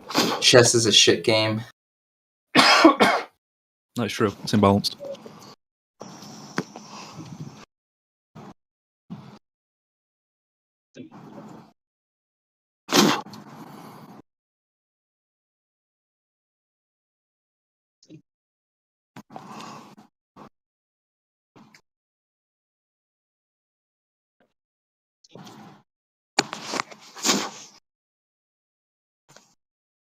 Any Glover's got evidence that they live on a ball at all? Like in a vacuum, something like that. Yeah, there is a digital image inside That's, Chess. yeah, that's Do you definitely believe not every proof. digital image you see? That's definitely not proof you live on a ball.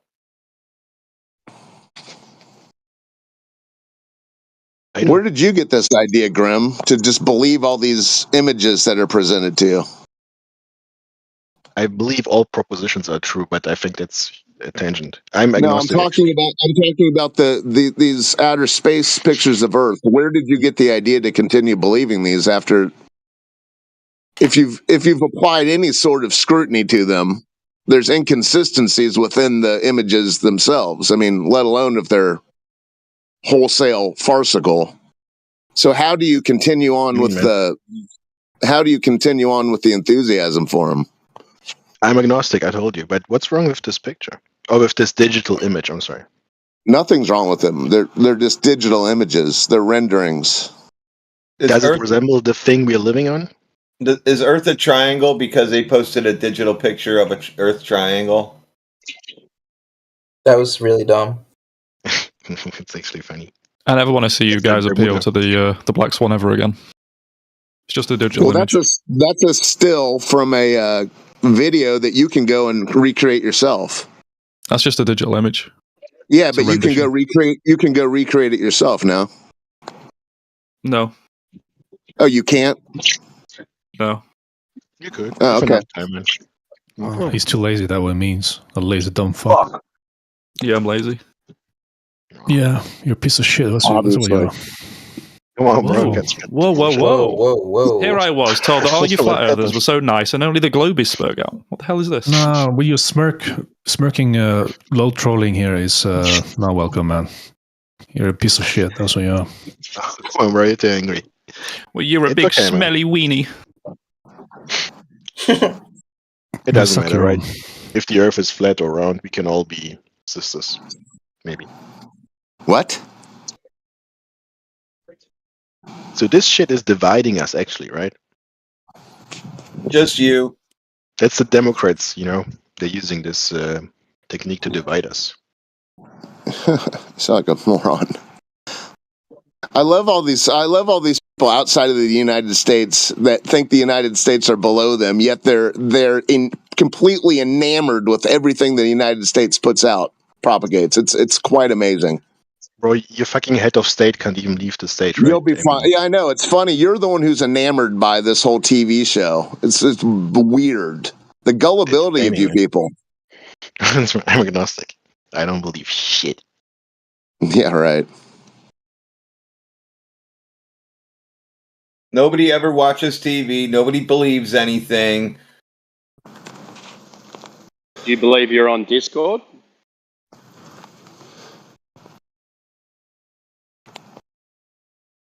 Are there some authorities in flat Earth science? Do you believe you're on Discord? Yeah, I'm an authority. I have a mute button power. Well, I mean, someone who's like respected in the field. Yeah, these guys. I respect these guys in here, so that you're talking to them. This is a safe space for flat earthers. What do you mean? Well, you're agnostic earthers, actually, You guys. guys Come on. accused, To be honest, you right? guys accused our safe space of being our main server, and then we moved out into the public, and you guys freaked out. And then we took the rankings on this server. Do you want us to go to other servers and take their rankings too? Yes.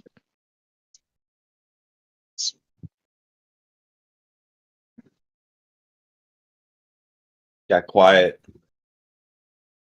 Yeah, I would love you to do that.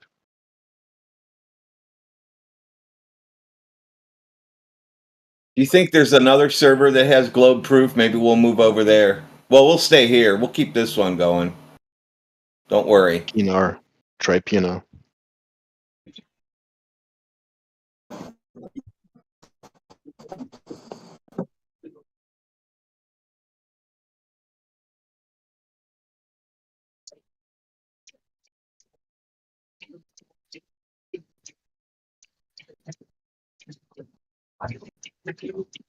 Okay. Can you guys tell me about new recent discoveries in flat Earth science? I mean, there Why? is You don't- something happening in the why? field, right? There must be You something don't happening, believe- right? But you don't believe anything, though. I would, maybe, if it's convincing. Well, I just learned 5 minutes ago that the globe enthusiasts think that photographs and digital images.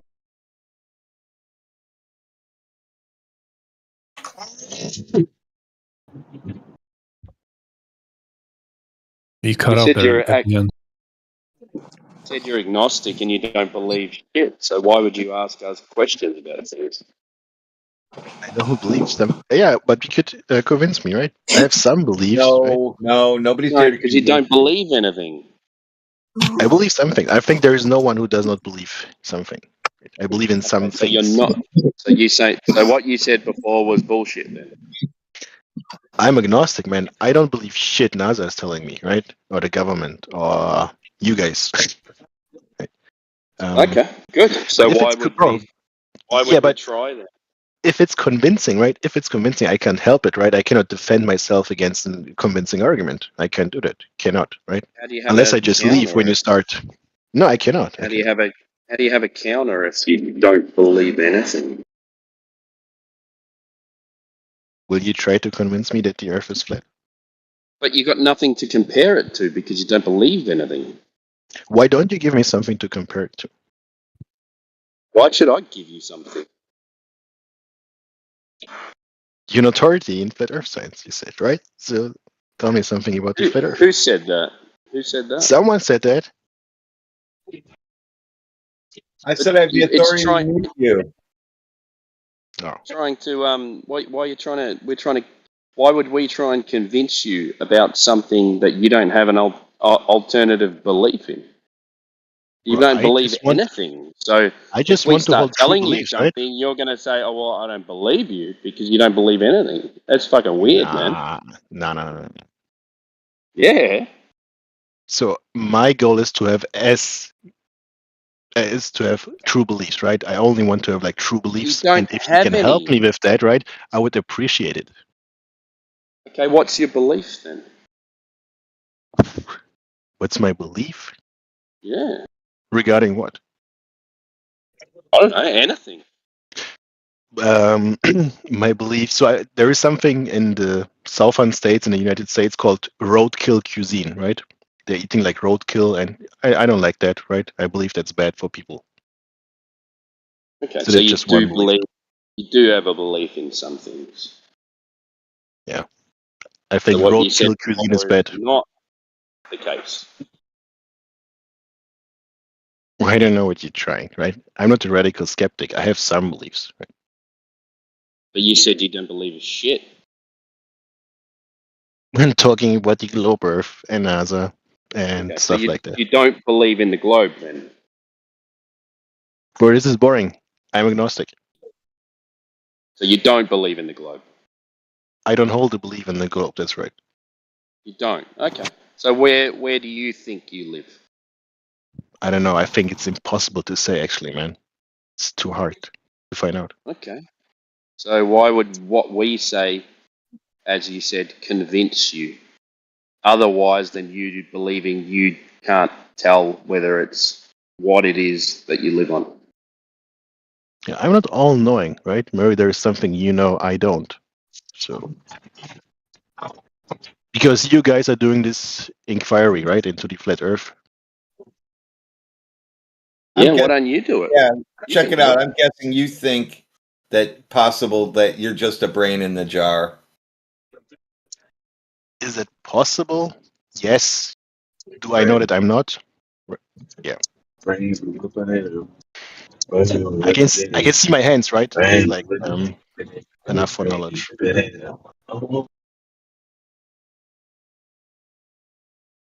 I can see my hands, I know that I'm not a brain in the bed.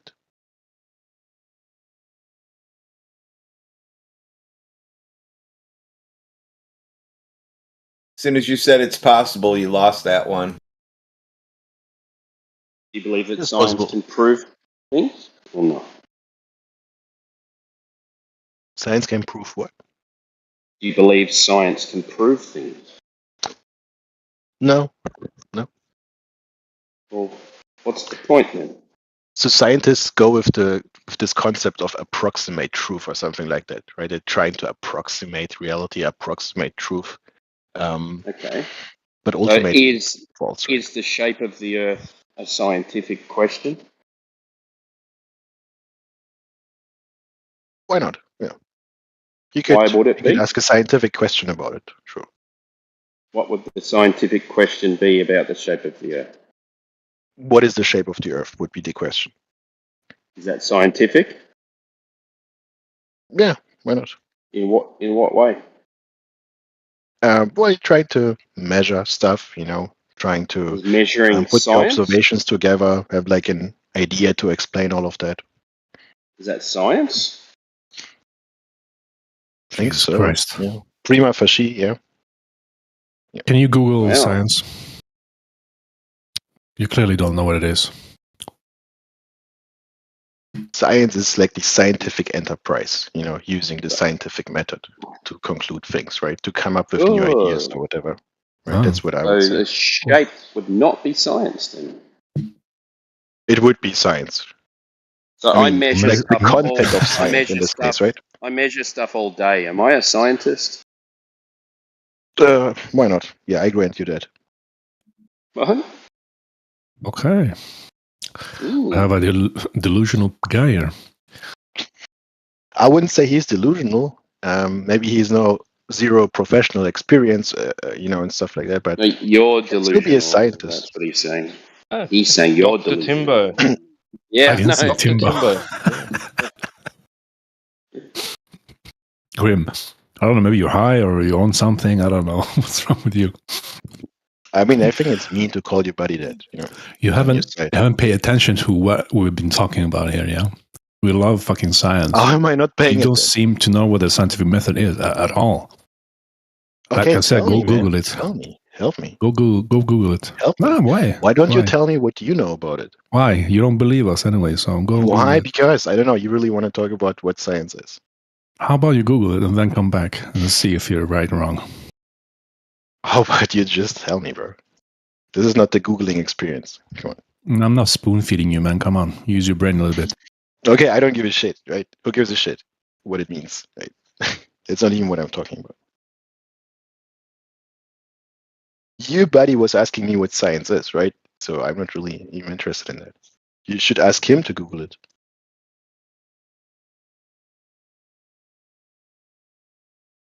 Right? You see, now you guys are fighting me, even though I'm an agnostic, right? I'm not even fighting you guys.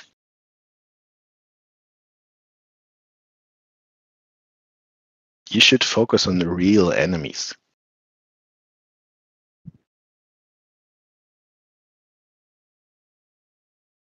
That's what a real enemy would say. By the way, guys, I heard that someone is planning like a mutiny, in this channel.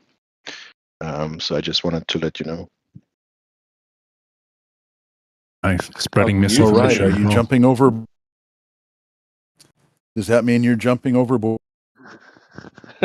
Just means be careful, right? Jumping off the boat, man.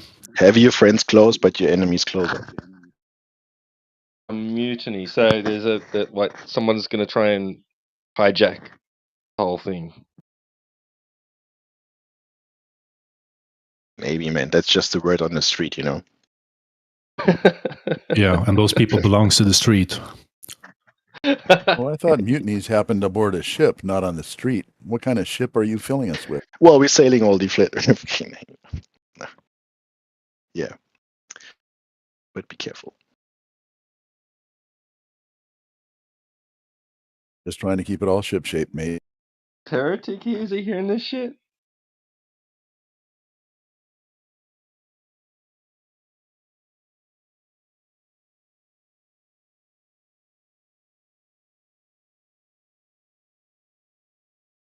Oh no, man, overboard. Grim has fallen off the edge.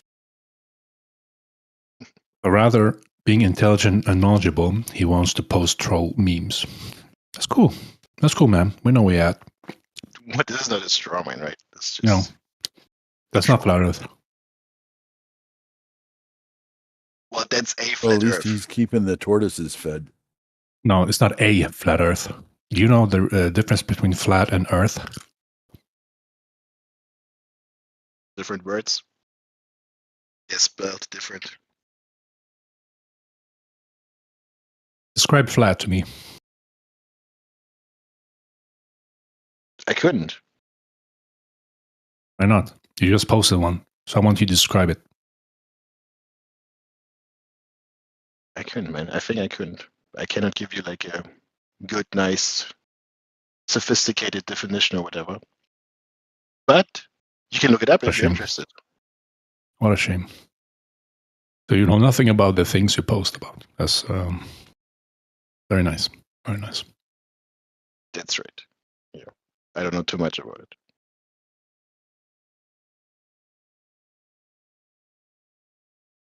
But So what made you post this thing? you have a bad attitude, bro. Because we're talking about sailing the flat Earth, and this is like a picture of something resembling a flat Earth, and you know, ships falling off the edge. Is flat an object? Why do I have to explain this to you, bro? Are you like a sociopath? It's just a yes or no question. I'm not telling you to explain anything. Is it? Too hard. I understand you. I don't know, bro. I would say, why don't you grow up, right? That's why you post this crap, you know? You don't know the meaning behind it even.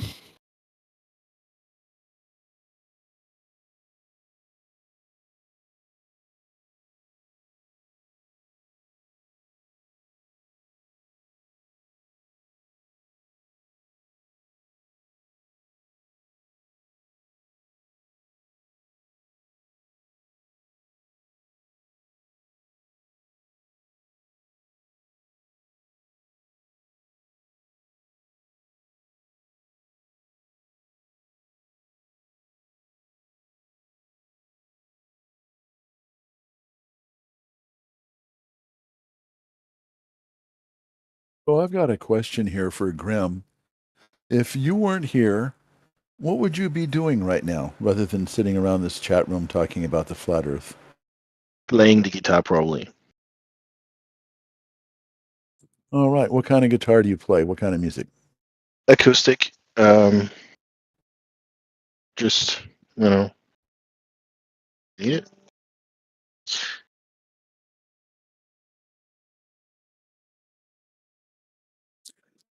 So, you know a little bit about music. You know how to read music. You know the different notes. You're trying to challenge me on fucking music. No, I don't know much. No, I'm trying to make conversation. Idea, bro. I'm not trying to challenge you. I'm trying to make conversation on a mutual. Do you know anything about subject. notes? Do you know anything about music? Based on the accent, I'm imagining. Okay, well, the reason I'm asking, do you see my icon from my avatar? Yeah. Do you know what that represents? Yeah, that's a note, I think. The B. Okay, that's a B flat. Do you represent or do you recognize the triangular symbol? Yeah. What is that? Wait, I can see it, right? But I don't know what it is. I have no idea. Okay. So that triangular symbol pointing down with a bar going through it is the universal symbol for ground in electronics. Okay, that's your opinion. Well, no. Actually, you can do a course. search for ground symbol, and then you'll find the arrow pointing down like that. It's just your opinion, bro, that I can search and find something like that. Why should Okay, I? well- Why is you? Well, anyway. Good. Well, I was going to talk to you about music and frequencies and musical notes. So I figured we weren't getting anywhere talking about the shape of the earth. And so I found a subject matter that it seems that we have in common. So I didn't mean to offend you by anything, but if you don't want to talk about it, that's cool. That's your opinion. No, I'm That's my I'm opinion. joking, right? All right, he's just I'm joking. trolling at this point. So Goodbye. no, wait. I'm a relativist, right? I think truth is relative, right, to a perspective. Okay. I don't believe that they're absolute truths. Well, But would this- you agree? Would you agree that music is a universal language? No. Yeah. So if I only spoke Russian, okay, and speak you Russian. only spoke English, do you think that we would be able, if we were both musicians, if you were to pick up an instrument and start playing, if I was a musician, even though we didn't speak the same verbal language, do you think that we would be able to communicate through music and be able to Okay, let me think about this, man. synchronize our playing?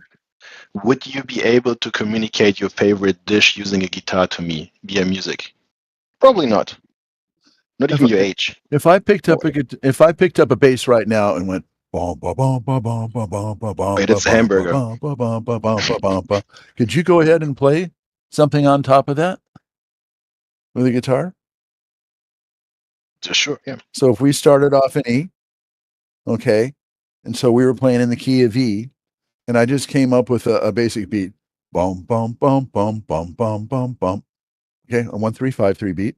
Would you be able to, without knowing the same language, would you be able to pick up a guitar, play in that same key, and play something along in that key to make music with me without us speaking the same language? If I'm skilled enough, yeah. Okay, cool. All right. So see here, now we're having a nice conversation. I'm not challenging you. I'm just trying to find out where your knowledge level is. Cool. But what's the communication part in playing the guitar? What actually are you communicating to me? Well, what we're doing is we're communicating in musical notes. And usually when you're playing a song, whatever the first note is where the downbeat comes, that'll be the key you're in. So if the first note you play is C, the next note is D, the next note is E, and then you come back and play C, D, E again, you're playing in the key of C because that was the first root note that you played, correct? Yeah, obviously. Okay. All right. Yeah, I'm just Not trying to see if we're necessarily. still on the same path of not necessarily. Okay. Yeah, if I use And different what instrument do you system, play? we have to agree on the rule set, probably. Well, if you know how to read music, usually the first note you start with is the key that you're in. Is that not correct? That's not true. Okay. Yeah, I don't think that's true. I think That's it's what I generally learned at true. school, I think. I think it's generally true, but not always true. Yeah, generally, yeah.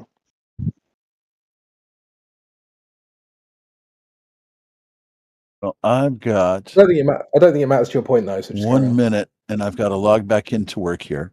But I was trying to have a friendly conversation about something other than just flat Earth. I found something it turned into be a bit of a debate too. So that's not what I was trying to do. But I'm here all day, but I'm listening most of the time because I'm at work and my break is up and I need to make myself available. So if I go and mute myself out right away, that's because I have a call coming in. All right, and nobody's there right now. Hey, Wave Mixer, do you use Reaper? Yeah. No. You don't use Reaper? Okay. No. What is Reaper? Fill me in. A DAW like Pro Tools. Oh, okay. Most of the time I use Audacity, because for what I do, it pretty much does what I need to do. I've got some other stuff that Yamaha makes, and but I don't really use it that much. But I'm on my work computer right now, but I've got a plethora of audio equipment that I So if you use. use Reaper, there's something in there called Restream, and you add that to a track, and it gets an IP address, and then your buddy across the whole wherever, they do the same thing on their end. So when you play, your track shows up on their side and vice versa, and then you work in a Oh, studio cool. separately. Yeah, it's pretty crazy. I use it. Live, and that works live. Yeah, that's how big That places works are. live. So if you've Yes. cool, And as long as you're both using Reaper, you got the same plugins, all your plugins will work the same. You'll be able to change them. You make one guy both can mix, all that. So that's what I'm that using sounds in my interesting. studio. You might want to look into And it. I see that it works on Windows and Mac, so that's cool. And Linux. Damn, It that's real works. cool. I think it works for me. It works better than Pro Tools ever did on Windows. Well, I've got a guitar forum separate from this whole area, and one of the things that we do is we played a game called Song Pong. So it's kind of like ping pong where you lobby a ball back and forth. But what we did is we had one person, he went ahead and laid down a drum track, he put it up, and then someone else went ahead and played, track one, or if it was a stereo track, tracks 1 and 2, and then added their own tracks on top of that for like maybe a bass line. And then we do this in like Audacity, so you'd have the multiple tracks we could go ahead and keep track of, so to speak, and then each lay our own tracks down on top of that. And so it's a little game that we play just when we're bored and want to try to do something creative.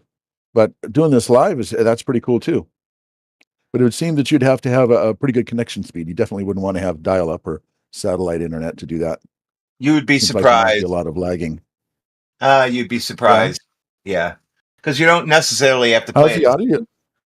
It's How's the audio it, quality? Is that like 44K or what? yeah. Yeah. It's all great. It's how it's Cool. encoded and sent. So yeah, there's a delay on both ends so that it has time to catch up. You get what I'm saying? When you hit start, it doesn't start immediately playing. It buffers for a second, then it starts. So both are synced up. Okay. So something you should look into because Oop. yeah, I want to do Okay. Yeah. some Wait a minute. group, I got a call group coming here. I got recordings. to All right, later.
All right, I'm back.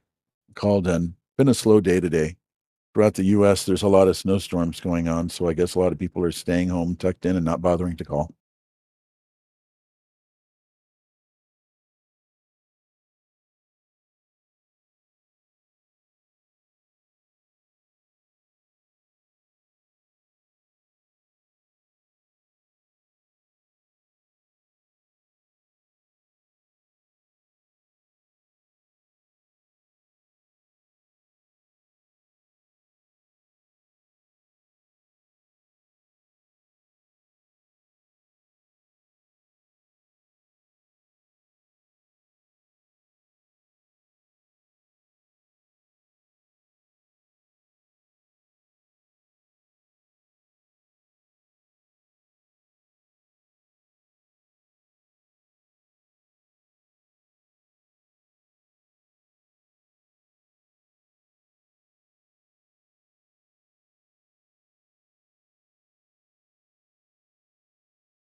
Hey, Cambridge, you got a hot mic. Should I mute myself? Well, I mean, just that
I go all on my bike ride expecting a good conversation, and I didn't hear anything the whole time. Discovered I was not on voice.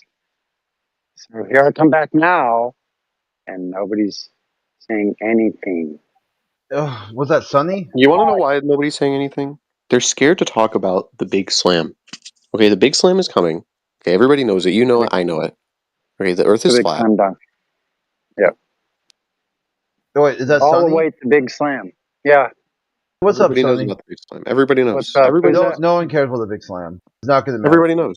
Everybody knows. Oh, They're yeah. all worried about what time the Kardashians are on. They really are not paying attention. It's That's true. Is that Kritzpirski? Yeah. Kritzpirski?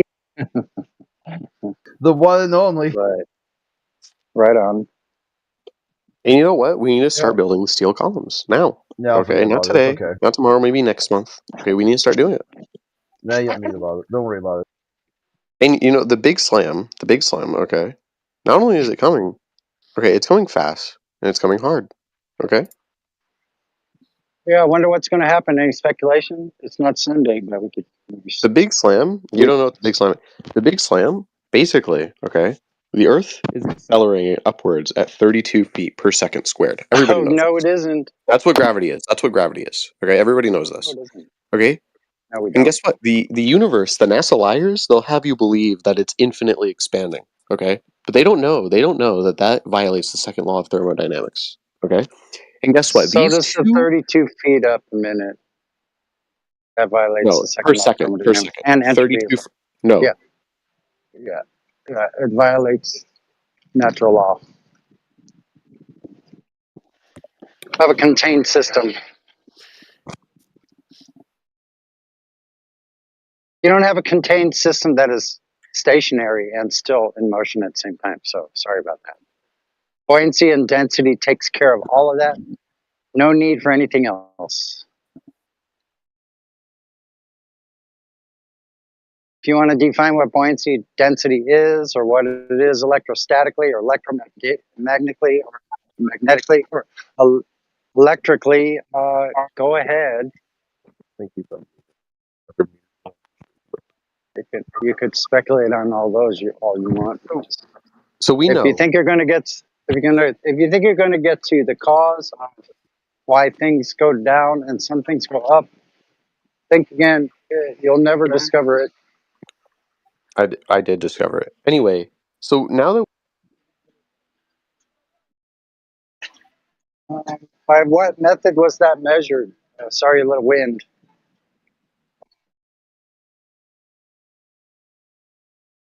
Is that wind loud or not at all?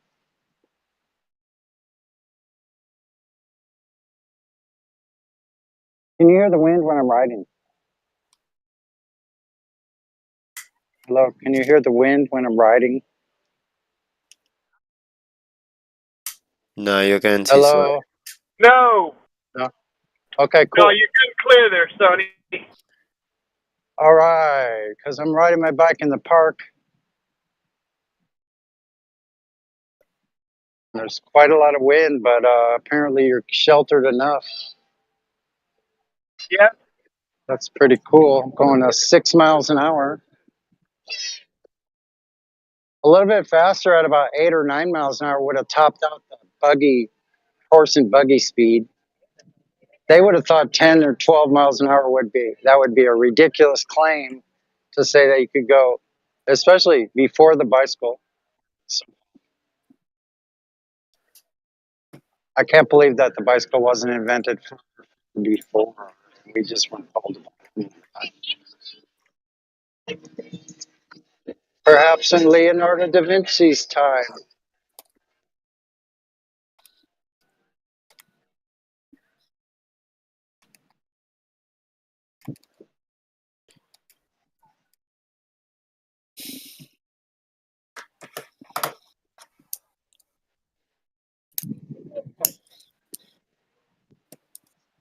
They're rebuilding this entire arboretum. Is that what a tree nursery is? Tree garden? Anyway, I want to try to say. So, An arboretum? yeah, I believe that's where they nurse trees. Like a tree nursery, a tree garden. And Something kind of like that. This is entirely made of wood, of course, wood, but it's mostly strips of wood that are bent around arches. On the outside, you see a bunch of archways and a dome in the middle. This is all going to be overstretched with strips of flexible wood, like you would on a ship, and they're bent around the curved framework. But that's. And this thing is probably from like 1915, so the rebuild. It's probably the only thing that was not burned down during after the World Exposition. You done LARPing, Ham?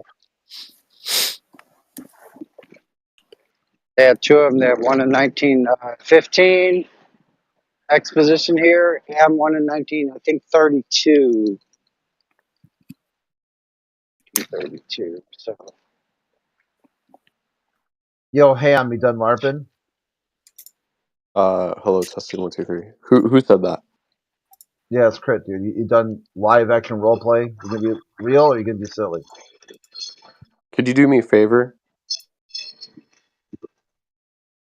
No favors. Either drop the LARP or get the fuck out. There's your two choices. I'm not learning.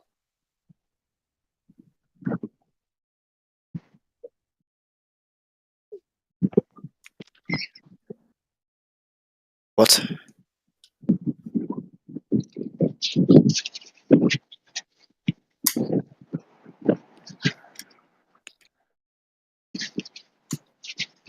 Crit, are you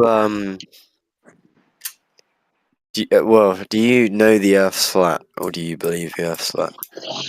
Yeah, belief is not required. But you know it. Yeah, it is what it is. There's just no getting around that. What's the evidence? It's observably flat, measurably flat, and practically used as flat. And they did a practical demonstration with you in real time just today about using two different balls and using geometry. That's not evidence. What would you call it then?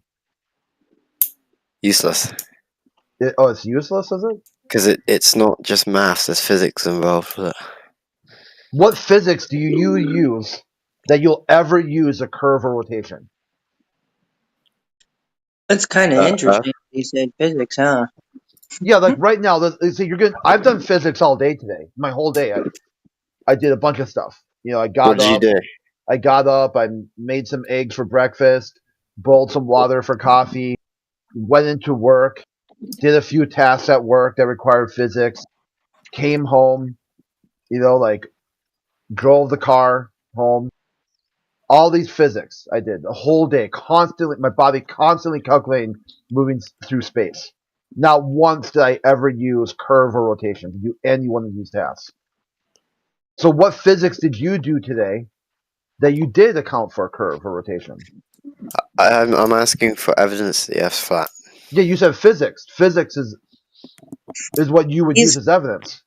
No, he's got to understand that that's a burden reversal fallacy right there. Because I'm the whole okay with reason that, why though. we're here is because we can't find any evidence of curvature or rotation. Well, just physics, just basic physics. What physics do you use today that you accounted for curve or rotation?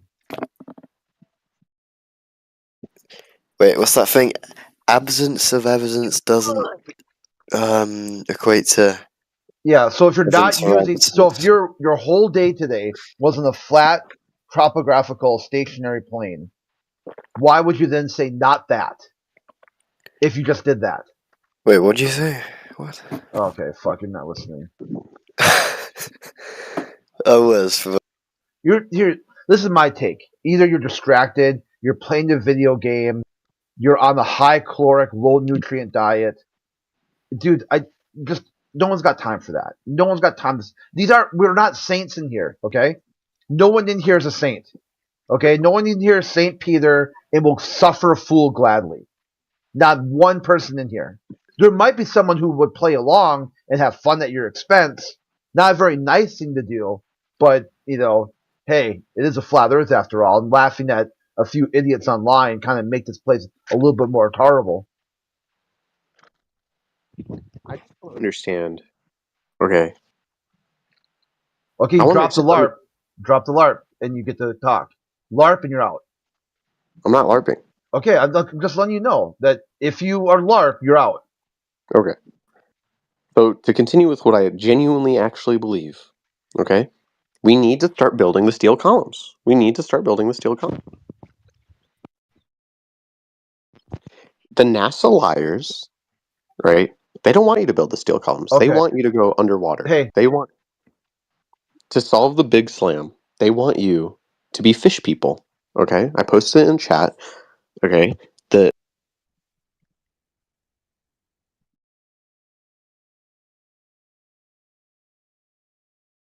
I've got something I've been wanting to talk about with like the soft disclosure of a geocentric level topographical enclosed earth plane.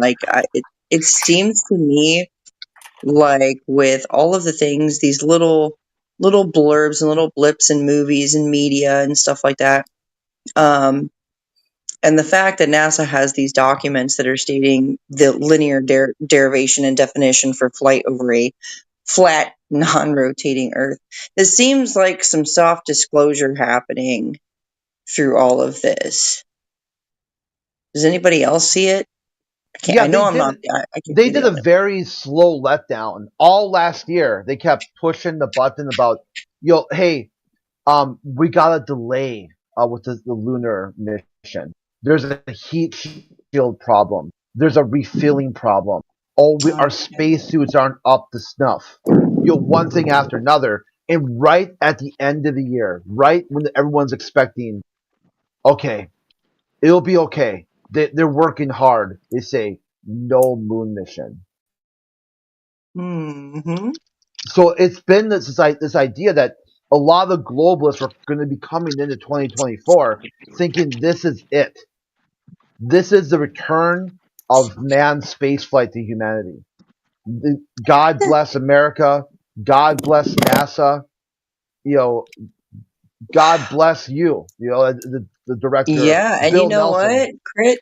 It's been that way my entire life. Oh, we're about to get back to the moon, and then something happens.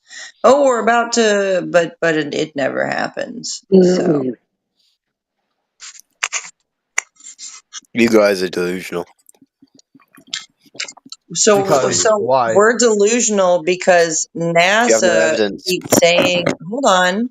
So we're delusional because NASA keeps saying that they're going to do this thing that I've been waiting 30 freaking years to see happen in my life. It's never happened. But you're But- saying footage from 60 years ago is fake, yet you haven't found a single. Yeah, okay, you don't need. I invite you, Alex, to go talk to other globalists who also think NASA faked it 6 years ago. Matter of fact, the majority of people who think NASA faked it also have some very hot takes about flat Earth that would line up with what you think. So you've got a baseline for positive communication.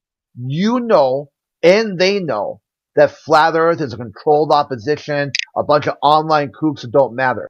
Now that you've got that baseline set up, you can then talk about the Apollo program and why Nixon faked it or why he didn't fake it. or why you think his we included you. Because my take is Richard Nixon's we was a very small group of people. It didn't include minorities, didn't include gay people, didn't include liberals, hippies, didn't include any communists.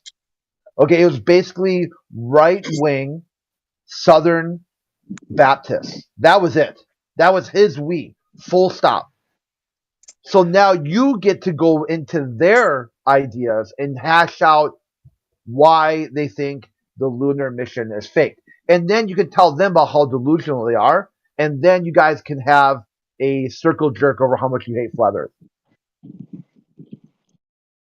So coming in here with this idea that somehow it's flat earthers' problem, it's not. Okay, the atheists of the 1960s were the ones who blew the whistle. Madeleine O'Hare, or I always say her name wrong. Madeleine O'Brien is her name. She's the one who took NASA to court. She pissed off people so severely that Tyson had wrote a whole paper about how atheists need to shut the fuck up, and that Carl Sagan has the atheism is a definition of stupid. You look up stupid in the dictionary, you'll see atheism as a definition. You know, he asked him, "Hey, what is atheism?" The atheist says it's the definition of stupid. That's how pissed off they were because they were constantly calling out the Apollo program because they entwined it with state-sponsored religion. So that's what I'm saying. I just invite you to go talk to these atheists and ask them, why do they hate flat earthers so much, and why do they think Nixon faked it? And then when you call them delusional, let them get a laugh at you too. And you can come back here and be like, wow, those guys are really mean. Yeah, no shit.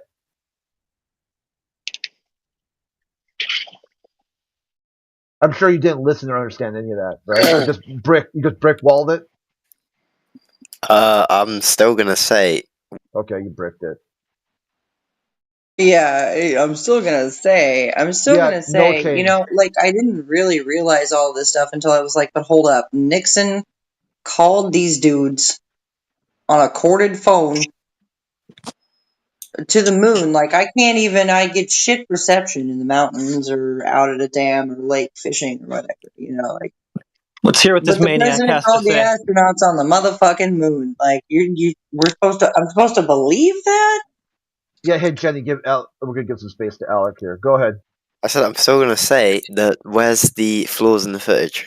The anomalies. Oh, would you like break the? Would you like some NASA anomalies? I've got like 99 videos of like space agency fuck They all get ups, debunked, NASA anomalies. but they always. I mean, I don't know how many you need, but I've got 99 of them. Yeah, but you're going to ignore the fact that they've been proven wrong. So. Whoa! What's been proven wrong? Like, you can't. Once you prove that it's CGI, you can't prove that it's not CGI. What has been proven wrong and how? Your Flat Earthers come up with claims that the footage is fake and that they've seen light where you shouldn't, but then all these videos and claims get debunked. Okay, on the all internet. these videos. Give a specific example. What claim has been debunked The fact and that how? there's not a single one that's still out there that has any Okay, you're just repeating yourself now. Oh, So you yeah, don't know. yeah, you're you don't screwed have. because You don't I'm have about an to- example of a claim that's been debunked. Show me an example of one that isn't. Okay, well, no, that would be your job because you just said all of them have been debunked, but you haven't been able to give one example. So you don't know that all of them or any of them have been debunked because you can't even speak to I do one. know some of them have been debunked because I've seen a video on the internet of them I recommended. Yeah, okay, so what was in it? I can't remember. It was a while Yeah, ago. so you but don't I know. did get You them have no recommended. idea what's been debunked, but all of it's been debunked, whatever it is. Yeah, okay, cool ham wave. Anything else? Are you going to show me some fake footage? What? Well, why would I No, need but I to? will You show just... you. Heretic, I can show him something right here, and he can go ahead and tell me and show me a counter video that proves that this video has been debunked. This is an error. This is an anomaly in some NASA footage where there was a green screen kind of slip up where the lady turns completely blue because of this, right? And if you would like, you are more than welcome to find me a debunked video on this, but I have yet to find a debunked video on this. And I just posted it in the chat 43 minutes past the hour. Okay. That's the laughter of somebody coping. No, just the thumbnail. So, do you actually think that the world is potato shaped? I believe it is. Like some people would say it's round, some people would say it's flat.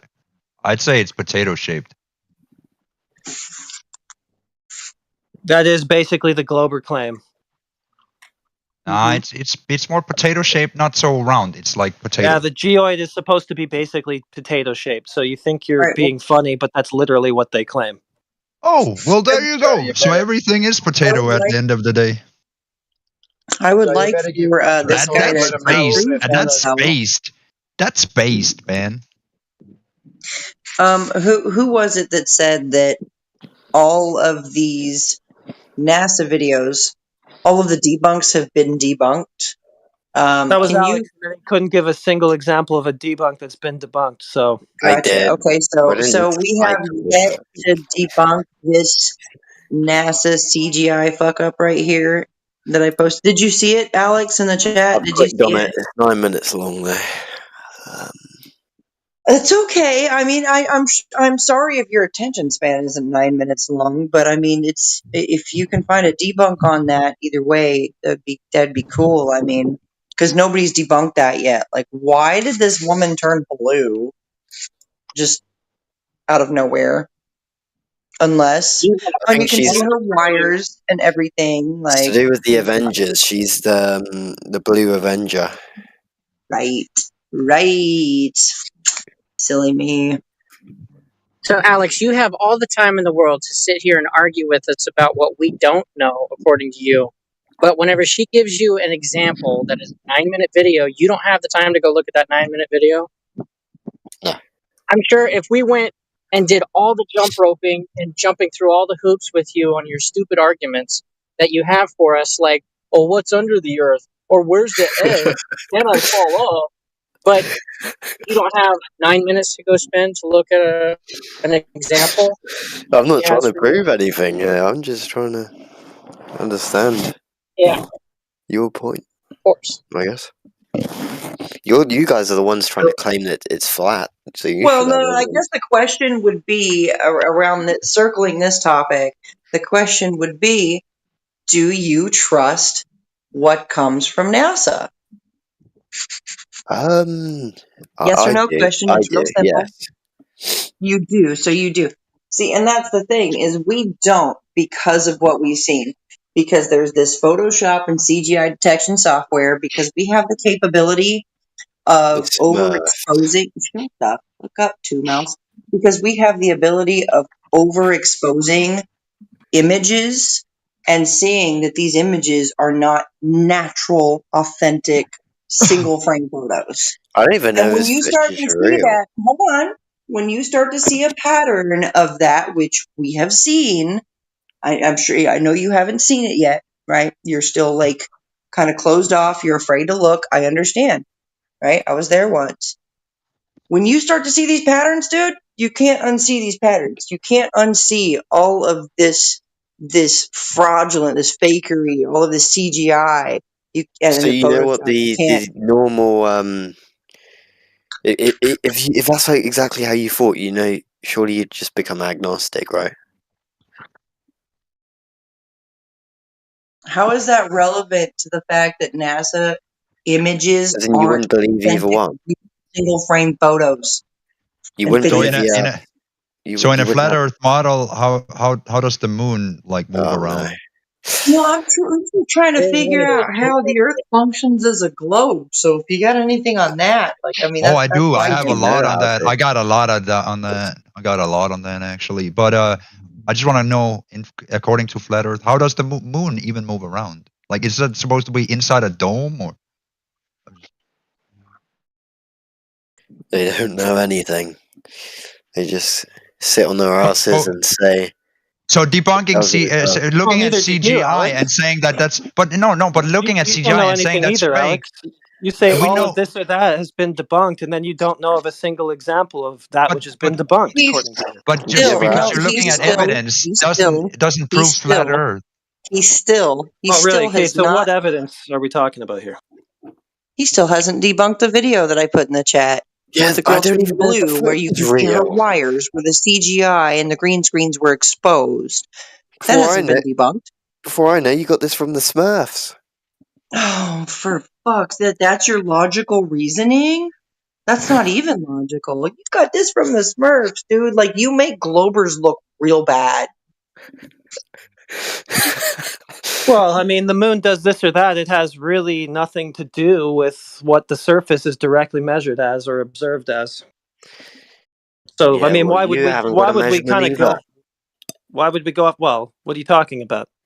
You don't have a measurement, so you Well, are can't you saying use the that. moon is flat too, then, or what? Is that just a I don't flat have a disk? measurement. Zero. All right. Well, do I actually need a How measurement, or is water being flat and horizontal at so rest if axiomatic? if the Earth is flat, you'd also assume that the moon and Mars and etc. is also flat or fake or No, something like dude. this. No, not Okay, at so all. there's a flat plane, and then there's everything flowing in the No, air. Can you no. explain that with physics? No. You got to stop. Okay, I'd so love it if Mars you and explained that Jupiter with and whatever being physics. I flat. would love So it if you explained okay, that to whoa, me. could you stop with the verbal diarrhea for a second? So your That's whole not verbal worldview is diarrhea. I'm your just whole world. asking Okay, yeah, logical questions. I'm going to have to mute you because you can't It's stop because you long can't enough to win a get an answer. debate. No, listen, dude. The one who can't win a debate is the guy who has to talk through every single response. Just calm your tits, all right? I'm going to give you an answer. All right. So you He's said rude. planets must be flat too. Jupiter, Mars, whatever, they must be flat too. That's because you have the presupposition in mind that the Earth is a planet. So you have to first figure out what a planet is, and then find out whether the Earth actually even meets that criteria, or else your question is completely senseless. Because why would one be like the other if they're not the same thing? So is the Earth a planet? I think that went over his head, Heretic. I think that went just like straight Okay, then over. let's start with what a planet is, and then we'll move on to whether the Earth ticks those boxes. What's a planet, Potato? It's a piece of rock. Your mum. It's a piece of rock. That's not what I see when I look up in the sky at the planets, the wandering lights. Okay. Well, what do you see? The sun is made of helium and the moon is made of. No, I gold don't rocks. see that either. That's a cool story. So what I see with the planets is basically lights in the sky that don't move with the stars. They have separate motions from the rest of the stars, the constellations. That's all I see. I can't tell anything about them going around the sun, being in a vacuum of space, the Earth being one of those. Hell, for all we can tell, the Earth doesn't even move, so how could it be a planet, since planets do move? It's also not in the sky. Okay, so if it's not a sphere orbiting the sun, then what is it? It's the Earth. It's in its own category. What else is there out there like it? I don't see anything.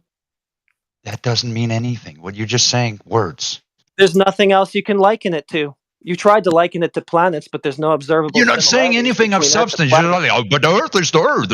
Okay, well, that doesn't fucking Yeah, so disprove. it's in its own category. There's nothing else like it that I can point Okay, then to. tell us what it is, because you're so smart. You want to debunk a fucking theory that works, and then you want to replace it with something else. Let's tell me, what is the Earth No, to I the don't want to moon and replace to the... it. No, that's where you went wrong. I don't want to replace it with something else. I just want to debunk the theory, so-called, that doesn't work, actually. That's all. Okay, but you don't, though. Like, you're just saying shit. Yeah, we do. The physics of So water say something. debunks... Say Hey, something hold of on. substance. The physics of water debunks your globe fantasy. That's all it takes. Okay, how? Tell me how. Because of a definition from 50 BC. Let me guess. No. Because all observations and accounts and measurements of water resting flat and horizontal, not curved. Did you get that? Yeah, you got that from a dictionary, right? No, I got that from reality. Like, you pour a glass of water, it's going to have a horizontal surface. You scale that up to a bathtub, going to have a horizontal surface when it's still. You scale it up to a pool, going to have a horizontal surface still. You scale it up to a lake, going to have a horizontal surface still. You scale it up to an imagine ocean, you did that on going to a have a horizontal massive surface pool. still.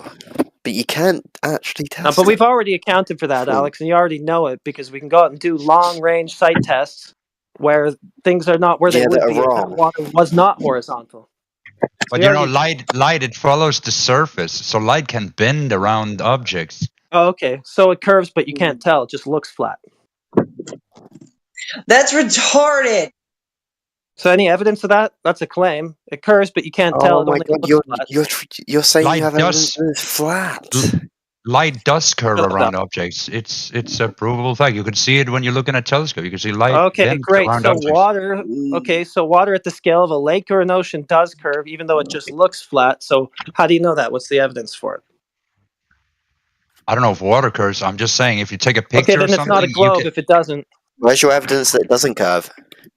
I just told you. Every Well, because you've seen observation it of in a few water at rest cases. ever.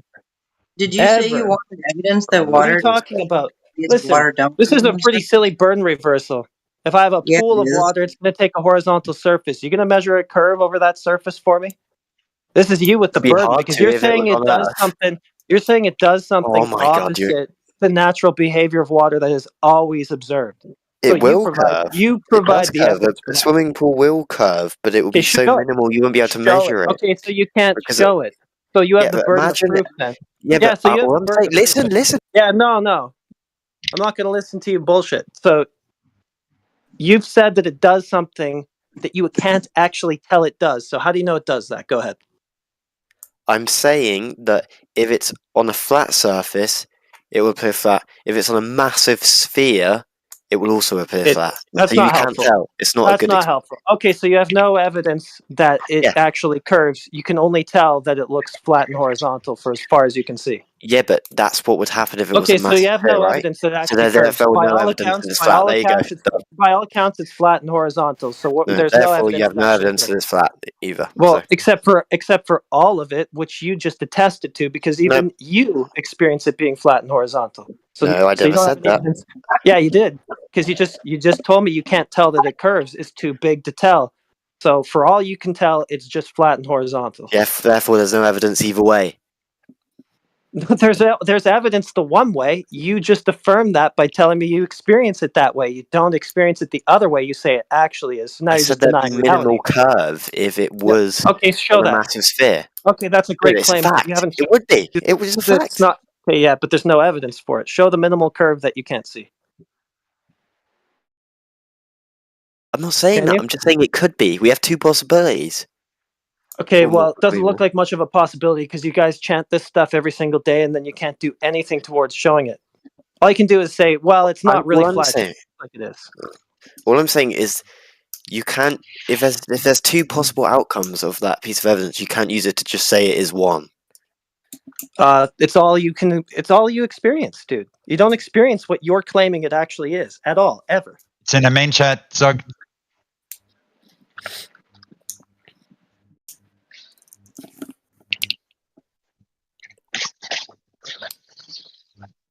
So it's pretty goofy. You experience it all one way, and then you say, "I can't conclude it's actually like that. It could be this other way. I never experienced it as." I mean, go ahead and say that, but you sound like a quack, dude. It could That's be. what you So want for your therefore, that globes. evidence is not evidence. To your point. Yeah, I know. Just deny all the evidence and experience you have, and say it could be something other than what all your evidence and experience shows. Yeah, you sound like a fucking kook, dude. If there's multiple explanations for it, then We it don't can't need be one. explanations. We're just looking directly at what it is, not Okay, explaining no, this is anything. exactly. We appear to see water pretty much flat in say a swimming pool. Oh, it could be on a massive ball. It could be a flat plane. We don't know. Okay, yeah, it could also be a massive pine cone. It could also be a massive Yeah, pretzel, exactly. pineapple, right? So that's the Right. category that your globe has fallen into. That what you want for your globe? Exactly right. So we can't say that the Earth's flat because of that. Okay, but it also can't be a 39, 59 mile radius ball because we don't have the curvature or the geometric properties that would go along with that either. So How's that? oh well, no geometric horizon. That you've seen. Yeah, That you can see so with your eye. yeah, but that would be visible, and I would be able to see it with a high zoom lens. Be pretty easy because that would only be 3 miles out from from the shore when I'm a 6-foot observer? That'd be pretty easy. I'd be able to find that. But you know that we see the horizon being further than that. So Well, still, no indication that this curve happens. I've Just never trust me, tested bro. that before, so that means nothing to me. But, Well, all you have for us is it's too big, and then when we check, how big it actually is and where this and that should be, and we see way further than what the constraints of that should be, then you go, oh, well, light's also bending, so it's not just that it's too big, but but we there's know light bending bends. too, so that you can't actually see it the way it is. So when are you going to actually get to any evidence? Well, it's an explanation, right? No, we know by experience. Like we know when you look in a telescope, you can see that light bends. It's an observable thing. Okay, yeah. So Quiet we potato. know. You just take a seat. Just chill, little buddy. You don't seem to we be tracking along. know that light bends around objects. That's just a fact. And Okay. so in the same way, over bodies of water, large bodies of water, you can do the experiment. You can see the curvature. Oh, can you now? You can see it because Alex is telling us it's both too big and that the light bends around it, so you totally don't. But now you say you do. So which one of you bozos is right? The light bends around objects, and there's a curvature. Okay, show that curvature. And why do you need to talk about light bending should we around have- it if you can show it? That's if we're looking for a globe proof. I'm just saying there's no proof either way. So he may be arguing. Yeah, well, whatever. Your axioms are, you can go ahead and deny those. Your axioms are just that water is horizontal and flat at all scales, always, all the time, which completely conflicts with any possibility that you could be on a spinning space ball. No. So it is you can flat, go ahead and deny reality. I don't really care, but it's tied to the center. It's always flat at the surface. Oh yeah, ball's always flat at the surface. Good one. Okay, buddy. let me give you another question then. So why is that water droplet round? Oh, It sounds like a cope, bro. It sounds like a cope either way. Like a single water droplet is round. How is that so? Okay, so a water droplet is round, so therefore oceans and lakes and all that, they curve. No, but why isn't it level? Well, it's kind of irrelevant because we're talking about bodies of water. Yeah, what happens to a water droplet after the surface tension breaks? Oof. Don't know, huh? So he sees What a water happens- droplet. Yeah, sorry, go ahead, Todd. No, I mean, I didn't know if my mic wasn't working because there was silence. What happens after the surface tension of the water droplet breaks?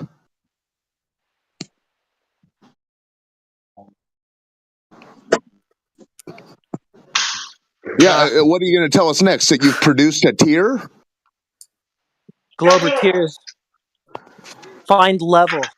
Unfortunately for you guys. Yeah, it's weird. He acknowledged that everything's flat, but his evidence against it is if. Well, I It's not guess at evidence. any It's scale just that's an relevant, explanation that could a be glass of water. otherwise from the evidence you're saying. If you look at physics, everything turns into a round object because everything has. Yes, because Everything. I didn't turn Physics, into a when you- round object. Well, when you have mass, then that mass is confined really? to the center because of the way that weight works. Awesome story. Can you show everything turning into a sphere because of mass? Start with an example of anything that you saw do that. Yeah, look at the moon. Look at the sun. Okay, Look how at do you know the the Earth. moon's a sphere?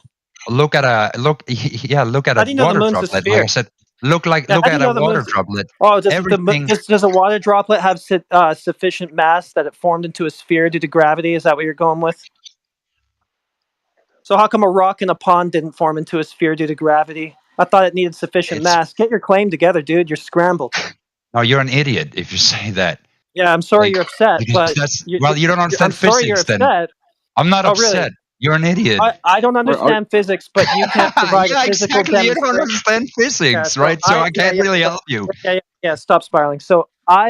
You don't. Yeah, sorry. I don't understand physics, but you can't provide a single physical demonstration to back your so-called physics claim. Is that it? I told you the moon, the sun, a water droplet. Everything is round in nature. Are you because claiming it's called Are you physics. claiming a 3,959 mile radius water droplet? Yeah. Did I say that?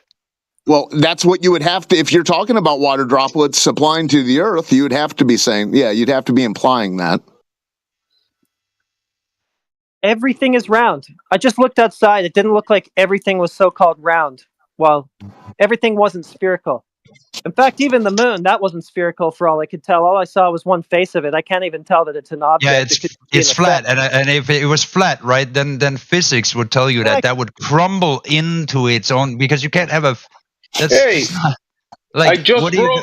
broke have my okay, so piggy you have bank. so you're gonna say that the moon is a one atom thick No. piece of paper, and you No. can just fold it No. up out there, and then it's like, No. oh, just look at that. No, look I'm at it not go. going to say that. I'm not going to say that. It could be an effect, not even an object. Oh, so it's just CGI. Like the whole sky No, is I just didn't say CGI. it's So how does CGI. the moon block sunlight then? I didn't say it's CGI. What a stupid spiral. Well, if How does space is CGI, then what is the thing up in the sky? Does the moon block sunlight? Where do you see that?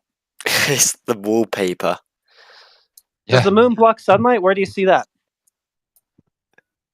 What kind of question is that? Like, what do you mean? An eclipse. Okay, so that happens, you realize, on the new moon when you don't see the moon, right? A solar eclipse only during a new moon. So how did you determine that it was actually the moon blocking the sun?